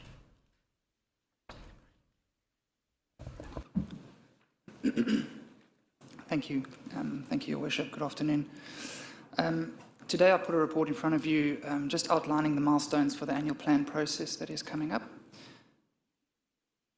I just want to run through a bit of background and how this fits into our corporate planning cycle.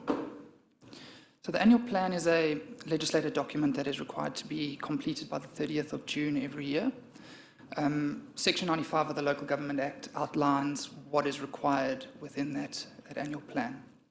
How that fits within our annual planning cycle every 3 years we are required to create a long-term plan. Currently in year 2 of the long-term plan, and we are now planning for year 3 of that long-term plan. We have a few dates set up there as milestones for creation of this annual plan. We have our first elected member forum on the 15th of February, the second one on the 8th of March, and a third elected member forum, if necessary or if required, on the 22nd of March. That will lead into the development of a consultation document that will be hopefully approved by yourselves on the 5th of April. Consultation would then open on the 11th of April and run for about 4 weeks to the 12th of May. We would then create a deliberations report from those submissions, and that would be presented to yourselves on the 31st of May. And that would then lead to the creation of an annual plan document that would be adopted on the 28th of June. If you have a look at that timeline, you'll notice that it's actually a very, very tight timeline, specifically between elected member forum 2 and the actual creation of a consultation document by the 5th of April. So there isn't a lot of opportunity or room for slippage within this plan. However, that still believe we can get this together by the 28th of June and have that adopted by then. With that, happy to take any questions. Thank you very much. Yes, Councillor Kiriopa. Just, can you put that back up, please? Sorry, that last page. The consultation document, we're talking about the process that we're hoping to have moving forward. The elected member forum 3, is that consultation document going to be available at that forum for us to have had a look at, to discuss before we come to council to approve it? Probably not in its completed form, no. With elected member forum 1 and 2, we're hoping to get enough guidance from you to create a consultation document. Obviously, that'll be dependent on whether we can or can't. If we are required to create a document from elected member forum 3 and to bring to council by the 5th of April, that'll be incredibly tight before then. So, I'd just like to add a little bit of clarification to that. Just want to make it very clear that it appears, because we're going into preparing a year 3 annual plan consultation document, remembering, cast your mind back, that year 3 budget was developed quite some time ago now when we adopted a long-term plan. Subsequent to that, we've had an election and you yourselves have identified new priorities. So there may be things that need to be communicated out to the community and for you to get feedback on. Under a consultation process, the council will need to prepare a document in which options may be available. The uniqueness, I suppose, with a consultation document is that the council must actually identify what their preferred option is. So we are going to need to continually work with you through this process to ensure that we have a consultation document that captures those topics that you wish to seek feedback on from the community, but also that yourselves have actually assessed those topics and decide that in the best interest, as you know it to be at the moment, have a position on what your preferred option will be. As Greg has said, that process is going to be very tight and we don't have a lot of room for constant going back and changing things. We will need very clear direction from yourselves in those forums as to where your intent is intending to go, so that we can capture that in a consultation document and provide that to you for feedback to make sure that you that we have captured your proposals in the correct manner. Does that answer that? sorry, through you, Madam Chair, I would suggest then that the Forum 3 will be necessary so that as much as possible whatever's been drafted of the consultation document, councillors are given the opportunity to ask questions about, because I wouldn't want the same thing to happen with that's happened this morning with the Code of Conduct, where we're asking unnecessary questions sometimes because we haven't had an opportunity to look at it and talk about it. Yeah, and I suppose what we're hearing this morning is just the staff being very open with us that it does take quite a bit of time to then take that feedback and to draft it. So hopefully by Forum 3, if necessary, as mentioned, it is there if we need it. We at least are looking at an outline of what's already there without making very significant changes that will take them a lot of time. So I think that's what I'm hearing this morning. But thank you. Any other questions? There appear to be none. Sorry. Do you want a question? We'll do comments and stuff too. Okay. Well, let us get a mover and a seconder that council note the timeline and milestones of the annual plan 23-24 process, and then I'll invite a round of discussion. Moved by Councillor Patterson, seconded by Councillor Lee. Won't put that to the vote yet, and now we're open for any comments or discussion or debate. Yes, Councillor Warrigal. I'll couple and I can make a comment, kia ora, through you, Madam Chair. No, I think it's pretty straightforward. It is tight, so it's actually we're going to have to be on our game as well. You know, and I think we'll be all right. I agree with Councillor Kiriopa. We probably will need that number 3 forum, because I'd hate for us to come to another hui and we get in the same situation that we were in this morning. I think we've learned from that and we can move on and get ready, and I look forward to it. I also would like to put on the table also, don't forget our partnership with Te Tatau. I expect they will have some kind of kōrero as well to add and actually enhance the annual plan, kaupapa, if that is an option. Kia ora. Thank you. Any other comments or discussion? There do appear to be none. We've had a moved by Councillor Patterson, seconded by Councillor Lee. All those in favour, please say aye. Against? Carried. Thank you very much, Greg, for overviewing the report. Now, we do have one more item on the submissions policy. I am mindful it's 1 o'clock. Are you okay to push on through? Okay. Might be like efficient with our questions if there are many, but we'll push on through. Page 54, may I ask for a mover and a seconder to receive the report, adoption of Rotorua Lakes Council submissions policy. Moved by Councillor Kiriopa, seconded by Councillor Lee. That's to receive it. All those in favour, please say aye. Thank you.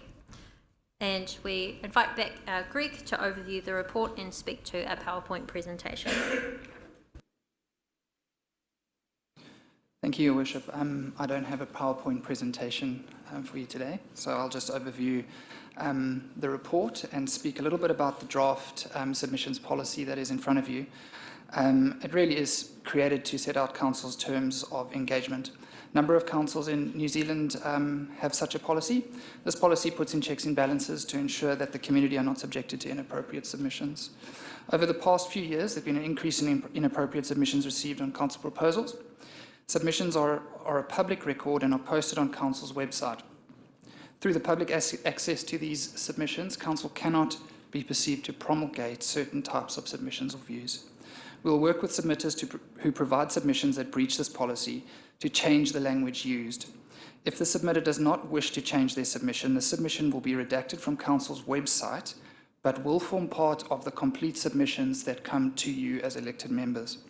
This policy has been legally reviewed by our solicitors, and I'd like to take this opportunity just to run through a couple of examples of some submissions that we have received over the past approximately 18 months.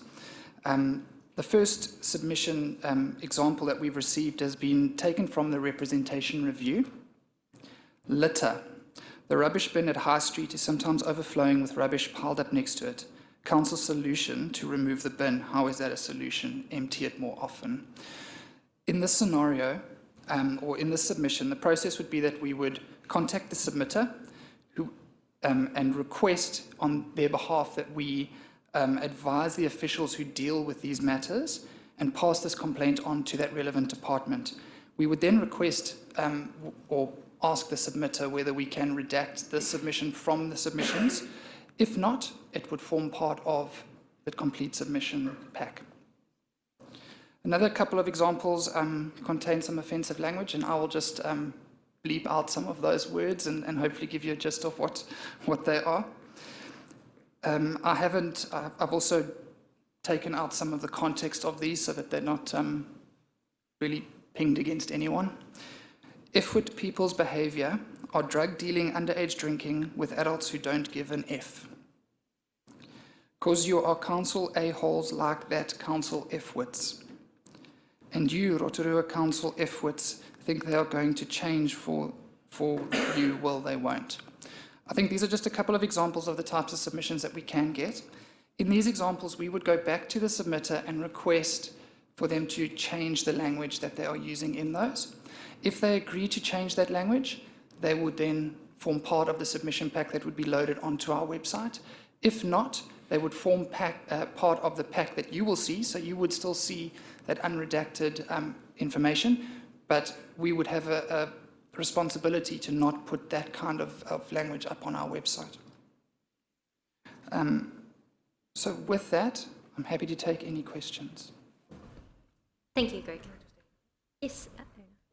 Through you, Madam Chair, I just want to add a little bit in addition to that.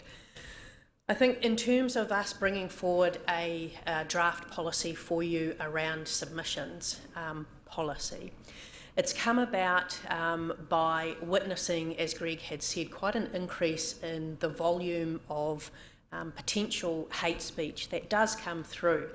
And members of the community often see that a submission process on a particular topic is an opportunity for them to use some bad language, border on racism, and delve into hate speech.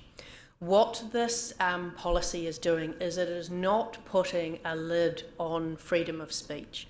What it is doing, it is protecting the council and the community and providing a channel in which we are not putting ourselves as a council into a position of promulgating any of this kind of bad language, hate speech and the likes. In having this policy, it provides us with the ability to go back to the submitter and just check in with them and give them the opportunity to change the wording or remove, said bad language in that before we publish it. Okay, so it's not us going back and it's not acting as a gatekeeper, it's just providing a filter to ensure that this council is not promulgating any of that. In the absence of that, as it currently is, we have to publish everything that we receive in a submission on our council channels. And if we go back to the values which we discussed today, we need to question ourselves whether those are the values that we would wish to promulgate if we were publishing that kind of hate speech and language. So introducing a draft policy just gives us a mechanism and a tool to run a bit of a filter over things and ensure that we're not putting ourselves in a position of promulgation. Thank you. Councillor Patterson. Through you, Madam Chair. Just have a question. Currently before the House, the central government, I understand, is a bill which Kitty Allen has put forward about hate speech. My understanding is that it's had its first reading. Would we be potentially preempting the outcome of where that sits if we set ourselves up to be, well, not set ourselves up, but if we put in place guidelines around hate speech when the government is already doing that, shouldn't we actually be watching to see what they do first as before we adopt anything? Because potentially their rules could trump ours. Through you, Madam Chair, That's a very good question and example there. I guess in this regard is decisions coming through central government are a slow beast. We've just discussed and outlined that we'll be going out with a significant piece of consultation, re the annual plan.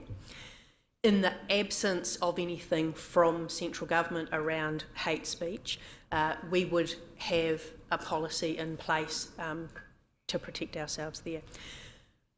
If central government, or when they come in with their stuff, it might be a case of our policy is no longer required because the legislation would then trump a policy of the council. But I think this way is a way going forward, protects ourselves in that interim period while we're waiting for a directive from central government. And sorry, just to be really clear, the reference hate speech has been used a number of times. However, this submissions policy does not mention that or the word racism at all. It's not about that at all, but that is how some of the submissions that we have seen come through could be perceived by others.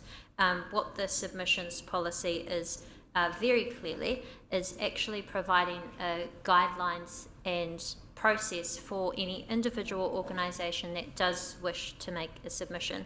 So I think while the focus has been on the submission content conditions, which are part of this, which does include ensuring that it doesn't contain content that could clearly, and that's an important emphasis, clearly, it's not up to interpretation, be quote, offensive language, discriminatory or derogatory, or have personal threats or harassment, etc., etc. So that is quite an extreme level, and I do feel comfortable that it's appropriate that we provide those guidelines to ensure that what we're getting through, and remember everything that we receive, whether it includes those or not, we will still see as councillors. We will, however, not put up it in its original state online or to the public. E.g., it might just have bleep or something instead of the word that they used. Yeah. And did you want to add anything? No, that's through the Mayor. I think I think, Your Worship, you've really covered the comments that I was going to make, is that the legislation currently going through is a much broader and quite different focus from this policy. And I think quite clearly on page 60, you've got points 1 through to 6, which provide very clear focus, which is what this is about. So it's much narrower than a much broader discussion that's happening at a national level at this stage. Thank you for that. I just have a supplementary.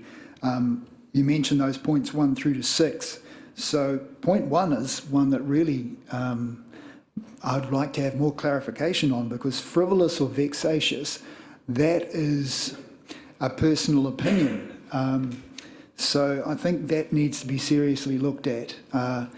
From personal experience, I've sat in these chambers and thankfully got to present my submission, but somebody could have looked at that and gone, actually, that's frivolous, and I never would have got the opportunity. So I just want to make sure that we know what that really does mean. Through the chair, look, I think you can the best way of determining whether something is frivolous is actually to see examples of it. And I think Greg had a couple of quite good examples where you've got comments that are made by people which are completely unrelated to the topic of consultation, and so unrelated that any independent observer could look at it and say, what is this actually about? In other words, it's completely and utterly irrelevant.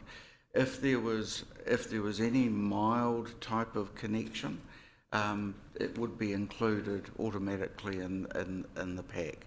I think one of the things about this is that it is actually going to be a policy that you will have the opportunity to actually look at and to see in action. You'll be supplied with all of the material, and if there's any question whatsoever as we're making a decision Obviously, it's a discussion between the Mayor, the Deputy Mayor and myself as to what do we make of this. Is this something that we should or should not be including? I think at the end of the day, the consultation processes are such that people put a lot of value in being able to read others' submissions on a particular topic, to be able to learn what others are saying, to be able to actually further understand themselves the nature of a particular area. And so it's important that when they're reading through submissions, they're not actually coming across material which basically doesn't assist and in fact can be quite detracting from the topic at hand. So thank you for that. So might I just suggest that you use the word irrelevant, which I think is probably a little bit more clear. For example, if I recall, JP mentioned to do with the MDRS and Plan Change 9 confusion during the submissions process for that, some of those were deemed irrelevant because they were totally off topic, because they weren't about Plan Change 9. So that to me is fair. Whereas frivolous, I just think we leave ourselves open to question from the public, and rightly so, that whose decision is that? Whereas if it's irrelevant, if it clearly does not meet what this consultation is about, then that's a fair decision. That's my opinion anyway. Yeah, thank you very much, Councillor Patterson. We will continue with questions before we put it, but I've also had some concerns, and I think other councillors too, just on the frivolous line. So if you are comfortable, when we come to put it, you are also able to move the motion, and we can have with minor amendment to, perhaps if I can suggest, just remove that point 1 frivolous or vexatious, because point 6 does ensure that it's relevant, because it's the unrelated to Rotorua Lakes Council work, perhaps. So I'll just signal that. The staff, in the meantime, if there's an issue with that, can let me know, and we'll carry on with questions and perhaps think about that if you wish to move the motion with that amendment. Okay. We have Councillor O'Brien, followed by Councillor Waddu, and then Councillor Maxwell. Thank you, Your Worship. Through the Chair, I'd like to address my questions to Greg. Thank you for your report. However, I'm also happy if Una or Mr Williams would like to, for clarification, add some comments. Greg, thank you for your report. Can I just ask, on page 54 of my agenda, which is probably, page 1 of your report, not the policy of your report, we have council endeavours to engage with the community on significant issues in an authentic way.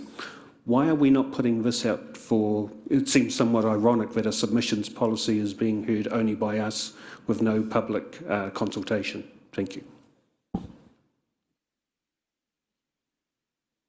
I think that, you know, if you're going to consult with the public on a policy that we are implementing that impacts the public in that way, or that we might be perceived to be, I think we may get a bit of a conflict of interest there. I think that at the end of the day, this policy becomes a guideline really for the community to use. The onus, you know, the decision would be left in the submitter's hands as to whether they would like that redacted or not. So it really does sit with the community in that space anyway. This is really just a guideline as to how it can be, how submissions can be used. I don't know if that answers your question, sorry. To some degree, not the answer I wanted, but that's okay, that's fine. It's democracy. Can I ask, on page 2 of your report, you have Rotorua Lakes Council Chair or Deputy Chair and the Chief Executive will jointly be responsible for the final decision on whether any submission or part thereof should be removed from consideration, etc. But in your actual policy, it states the Deputy Mayor and the Mayor. So, sorry, is it Chair as in the committees that are hearing the submissions, or is it what's actually in the policy, which is the Mayor and Deputy Mayor? So if we had to receive a list of submissions that we feel should be redacted from our website but have not got the authority from the submitter, we would take that list to the Mayor, the Deputy Mayor and the Chief Executive to go through that and then make that decision. When it comes to the Chair, that would be within a hearing space, and whether that submission would be allowed or not within that hearing space within that committee. Thank you. And can I also ask, you have in 7.1 on page 2 of your report, further legal challenges to this policy would be unbudgeted. So if someone were to take us to court for, say, freedom of speech concerns, etc., like that, there's a cost there, obviously, as opposed to not introducing this where there would be no cost. Is that correct? Is that how you would agree with that? Thank you. I think there'd be a financial cost, for a legal challenge. I guess we can't really count the financial cost of whatever liability we may be by putting stuff up on our website that is pushing certain views. So, that's how I would see that. Thank you. Councillor Waddu. No, thank you, Councillor O'Brien. You stole my question. Kia ora. Thank you. Councillor Maxwell. Kia ora. No, for me, no, I support this move, and having sat through many hearings, and you cringe sometimes and you wish it wasn't there, and I thought, to me, Madam Chair, I thought you explained it really, really well, and you touched on the words racism wasn't in there before, and we needed to add that because sometimes in the past, we sit there and go, how did this get through? And I think of the 6 days of hearings that we had here a long time ago, really the Te Arawa partnership, some of the things that were said.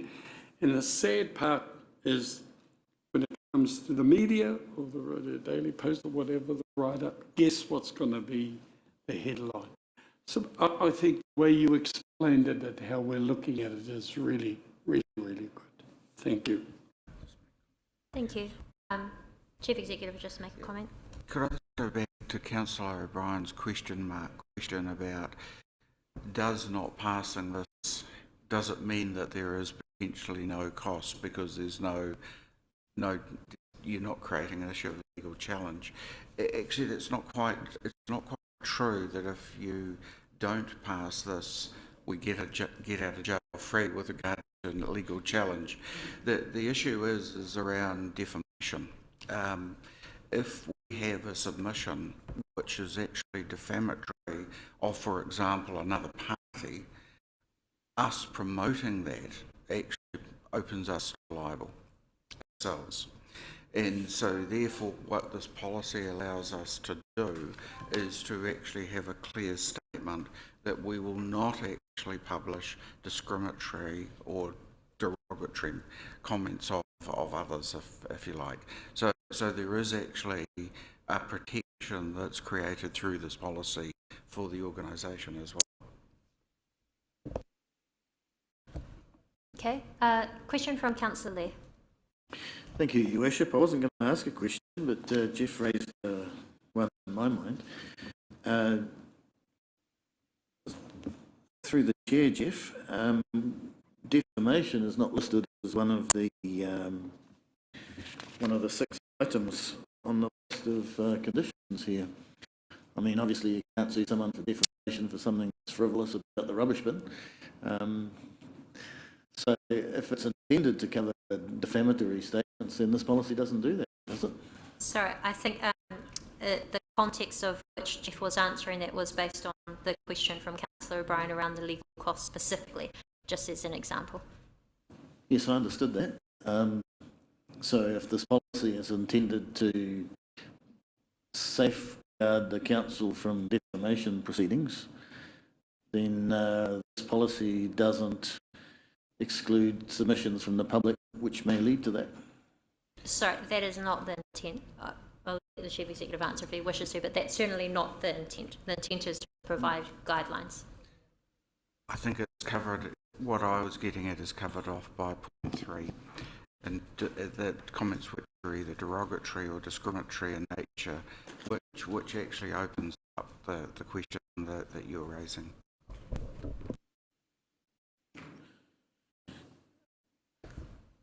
So yes, a question from Councillor Kiriopa, and then I will look at putting something on the table for debate and discussion. So, trying to work out the best way to turn this into a question, but my question relates to point 6, unrelated to Rotorua Lakes Council work. I guess my question is, who determines whether something is related or relevant or not? Because one of the issues that iwi have in engaging with council policy, council submissions, is that council scope is always limited to the current council systems or a non-Māori world view. And, you know, tangata whenua don't think in silos, so everything's connected. And so when we respond to things like, here's an example with Plan Change 9, we're being asked to respond specifically to the impacts of Plan Change 9 on our community, but there's no space to talk about our papakainga communities, and because in all of the council documentation, papakainga was referring to new development. There was nothing within the scope whatsoever to talk about our existing Kotu community, which is a traditional papakainga community. There wasn't any scope for that, so raising the potential impacts of Plan Change 9 on those communities was out of scope for council, but very important for our iwi communities. So I guess my question is, if we're going to be saying, if people are going to be able to vet, I'm going back to Stella, what's related or what's relevant to local council work, when in lots of instances systems change is required in order to protect our local Māori communities, who's going to decide what's relevant of iwi submissions when those will always go out of scope because we view the world differently? Thank you. So I was just wondering if wanted to provide an answer from any of the staff, but I suppose the intent of that point 6, well, certainly taking on board all of your concerns and your feedback as well, that unrelated to council work, as an example of which we get very often, would be like an abandoned car, as an example. You have so many abandoned cars around town. Well, if that's not on a road or under the delegation of council, if it's on a state highway, then it's NZTA. So, or sometimes people will make submissions to us, and it's actually not the Rotorua Lakes Council that deals with or manages that. It could be any regional council, or it could be central government. So I suppose that's the intention of point 6. But still taking your feedback.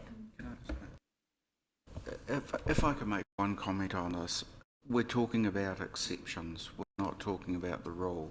And so my expectation would be, if there is any doubt whatsoever as to, for example, relevance, then it should be included.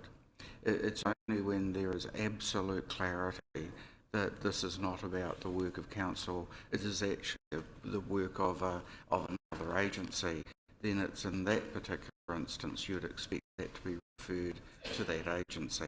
So this is not about trying to reduce in any way the number of submissions or the scope of commentary that the community makes to you. It's just simply to make sure that it is focused on matters that you're wishing to consult on, and that you are actually hearing all of the views that have been promulgated without the sort of points that have been made here actually coming through. Nevertheless, you will get all of those, and it's just the fact that they may not necessarily be published actually on the website, which is the main focus of it. That does appear to be all the questions, so we can move to putting a motion on the table. I did just seek some quick governance advice on what the best option would be, whether to remove the frivolous, and apologies, I made the comment that point 6 could cover relevance, but unfortunately it doesn't, so perhaps point 1 could just be changed to irrelevant to core consultation, to be clear, as a suggestion.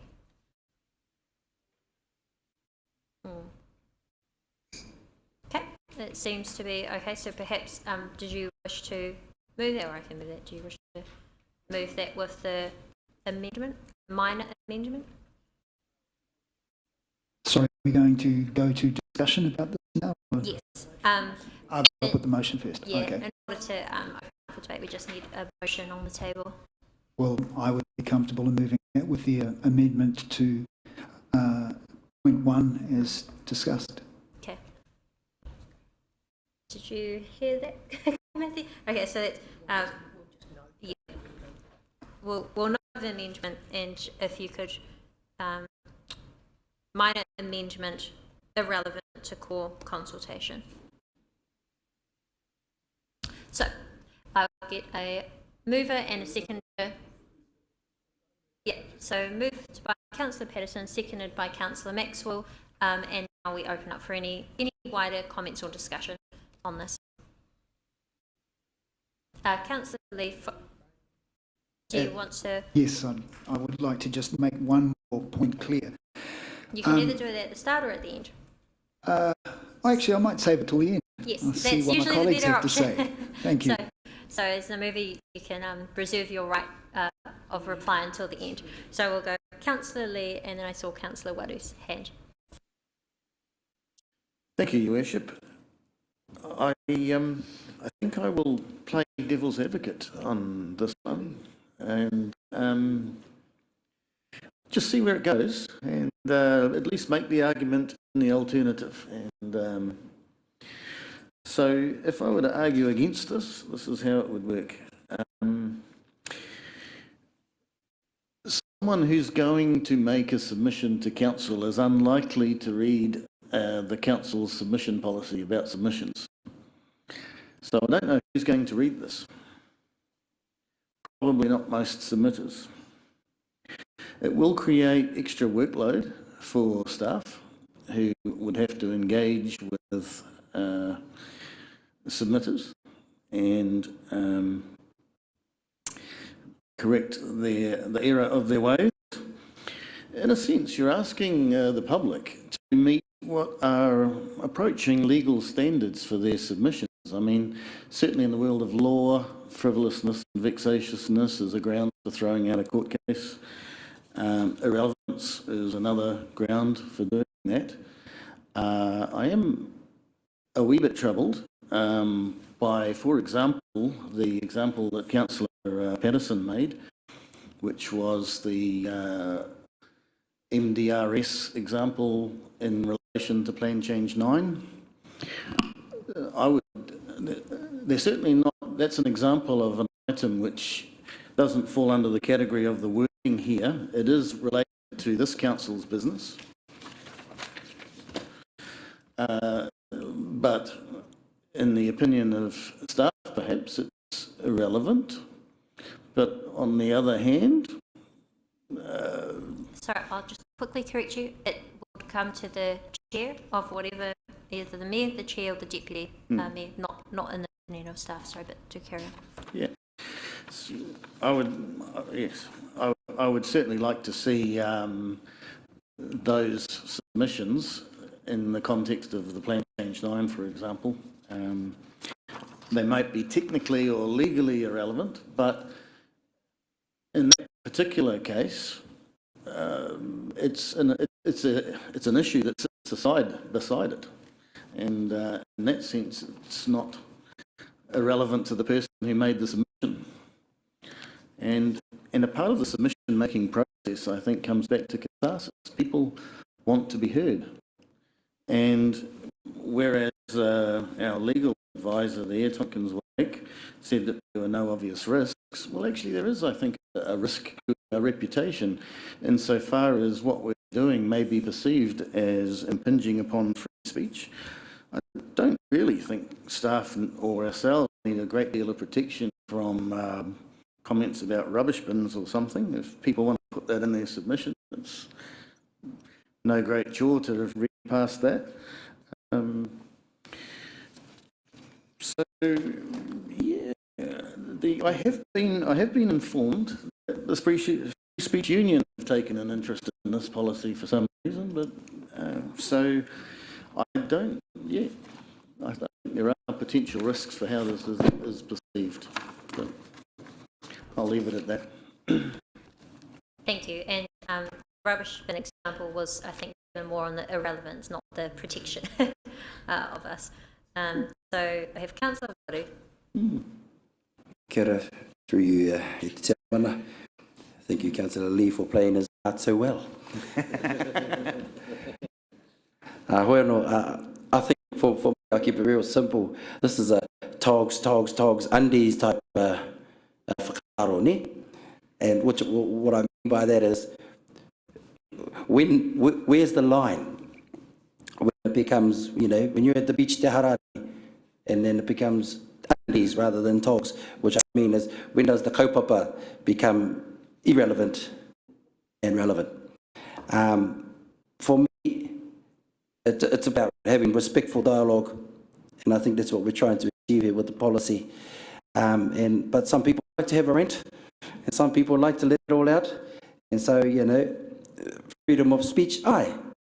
But even freedom of speech has respect. Even the worst of enemies can still have respect for each other. And then, when does it go into this hate speech and stuff, which is becoming quite widely known now, more and more so, especially with social media and all those things, all these different platforms now. You're hearing it everywhere, you're seeing it everywhere, and people have opinions about it. Kei te pai. I'm comfortable with the policy in that policies can change. We don't have to go to legislation or anything like that to change that. We as a council can change things if things are not quite working how we want, or the public tells us, hey, we want to have our, we want our 10 minutes in the sun and we want you to listen to us. Okay, te pai. I mean, and I always go back because this is how I was brought up on the marae. We had mean debates, you have wicked debates out on the marae out there all the time, but there was never disrespectful. And so I think we have to be careful with the wording in this. Maybe there's a way we can change things and all that stuff, but I do think, and I should have asked Greg probably when he was here, it just come to my mind now. I don't know if other councils have a similar policy. To be honest, I haven't looked at any other policies from other councils because I'm only concerned with this council. So that's my korero anyway, so I'm comfortable with it. However, I think we need to think about how we can make sure that it's actually relevant. It's actually still togs for us when we're using it. Kia ora. Kia ora. Thank you very much, Councillor Waru. Councillor O'Brien, and then I would like to wrap this session up, please. Thank you. Thank you, Your Worship, through you. To all my councillors, I'd like to thank Councillor Waru and Councillor Lee for their fine points, and Councillor Patterson. I'm sorry, Your Worship, I can't support this. The reason for me is principles of free speech mean so much more, and I appreciate all the work done by our officers and the points made here today. Being a sensitive and delicate disposition that I have, obviously everyone in this room would find it almost impossible to think that there's someone out there that might, have a swear word for me. But could I just say that I appreciate the sensitivity in trying to save my blushing. I may have been slightly more leaning towards supporting had I perhaps seen some data around how much work this would involve, or how much of the previous submissions have involved, shall we say, impolite or inappropriate language or threatening behaviour. For me, the fact that there's going to be no public consultation on something that's so important to many of the public, for me, this would have been a good first step, but there was far more work to do on it. So for that reason, I'm sorry, it's inadequate and incomplete in my view, so I won't be supporting. But thank you. Thank you. Thank you very much, Councillor O'Brien. And we have heard today as well that we have seen a significant increase. But if you do wish to get that data, I'm sure you can have a discussion with staff and they could find it without wanting to spend too much more of their time. So unless anyone had anything burning to add, I'd like to put this to the vote. Yes. Your Worship, yes, right to reply. So thank you to my colleagues and also for the report being presented by Greg. Yes, listening to you've had to say, and this is something that's been heavily on my mind since I saw this turn up in the agenda. Personally, I'm glad that we made the slight change to the language, but there's a big hole here.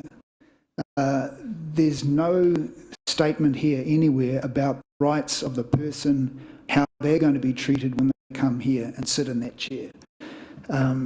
We need probably something in there so that it's a guarantee that you will be heard, providing you give us the respect that you expect from us. I think that's really important, that we include something about how they will be treated when they are before us. It's our public have put us in this position to represent them. It's, in my opinion, we should be giving them the courtesy to understand what their rights are when they come before us to speak to their submissions. And as Councillor O'Brien rightly pointed out, I believe there's more work to be done. I believe we do need this, but in its current form, I can't support it.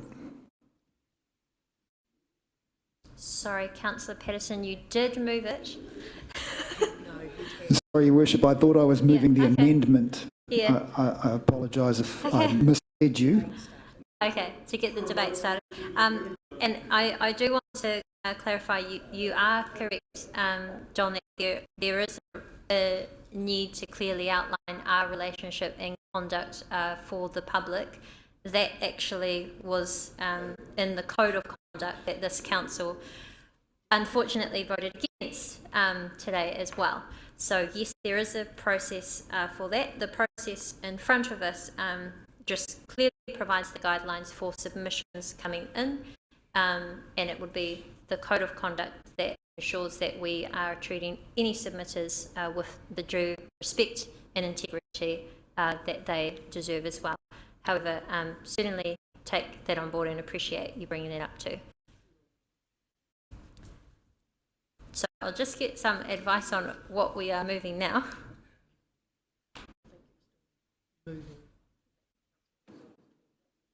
Okay.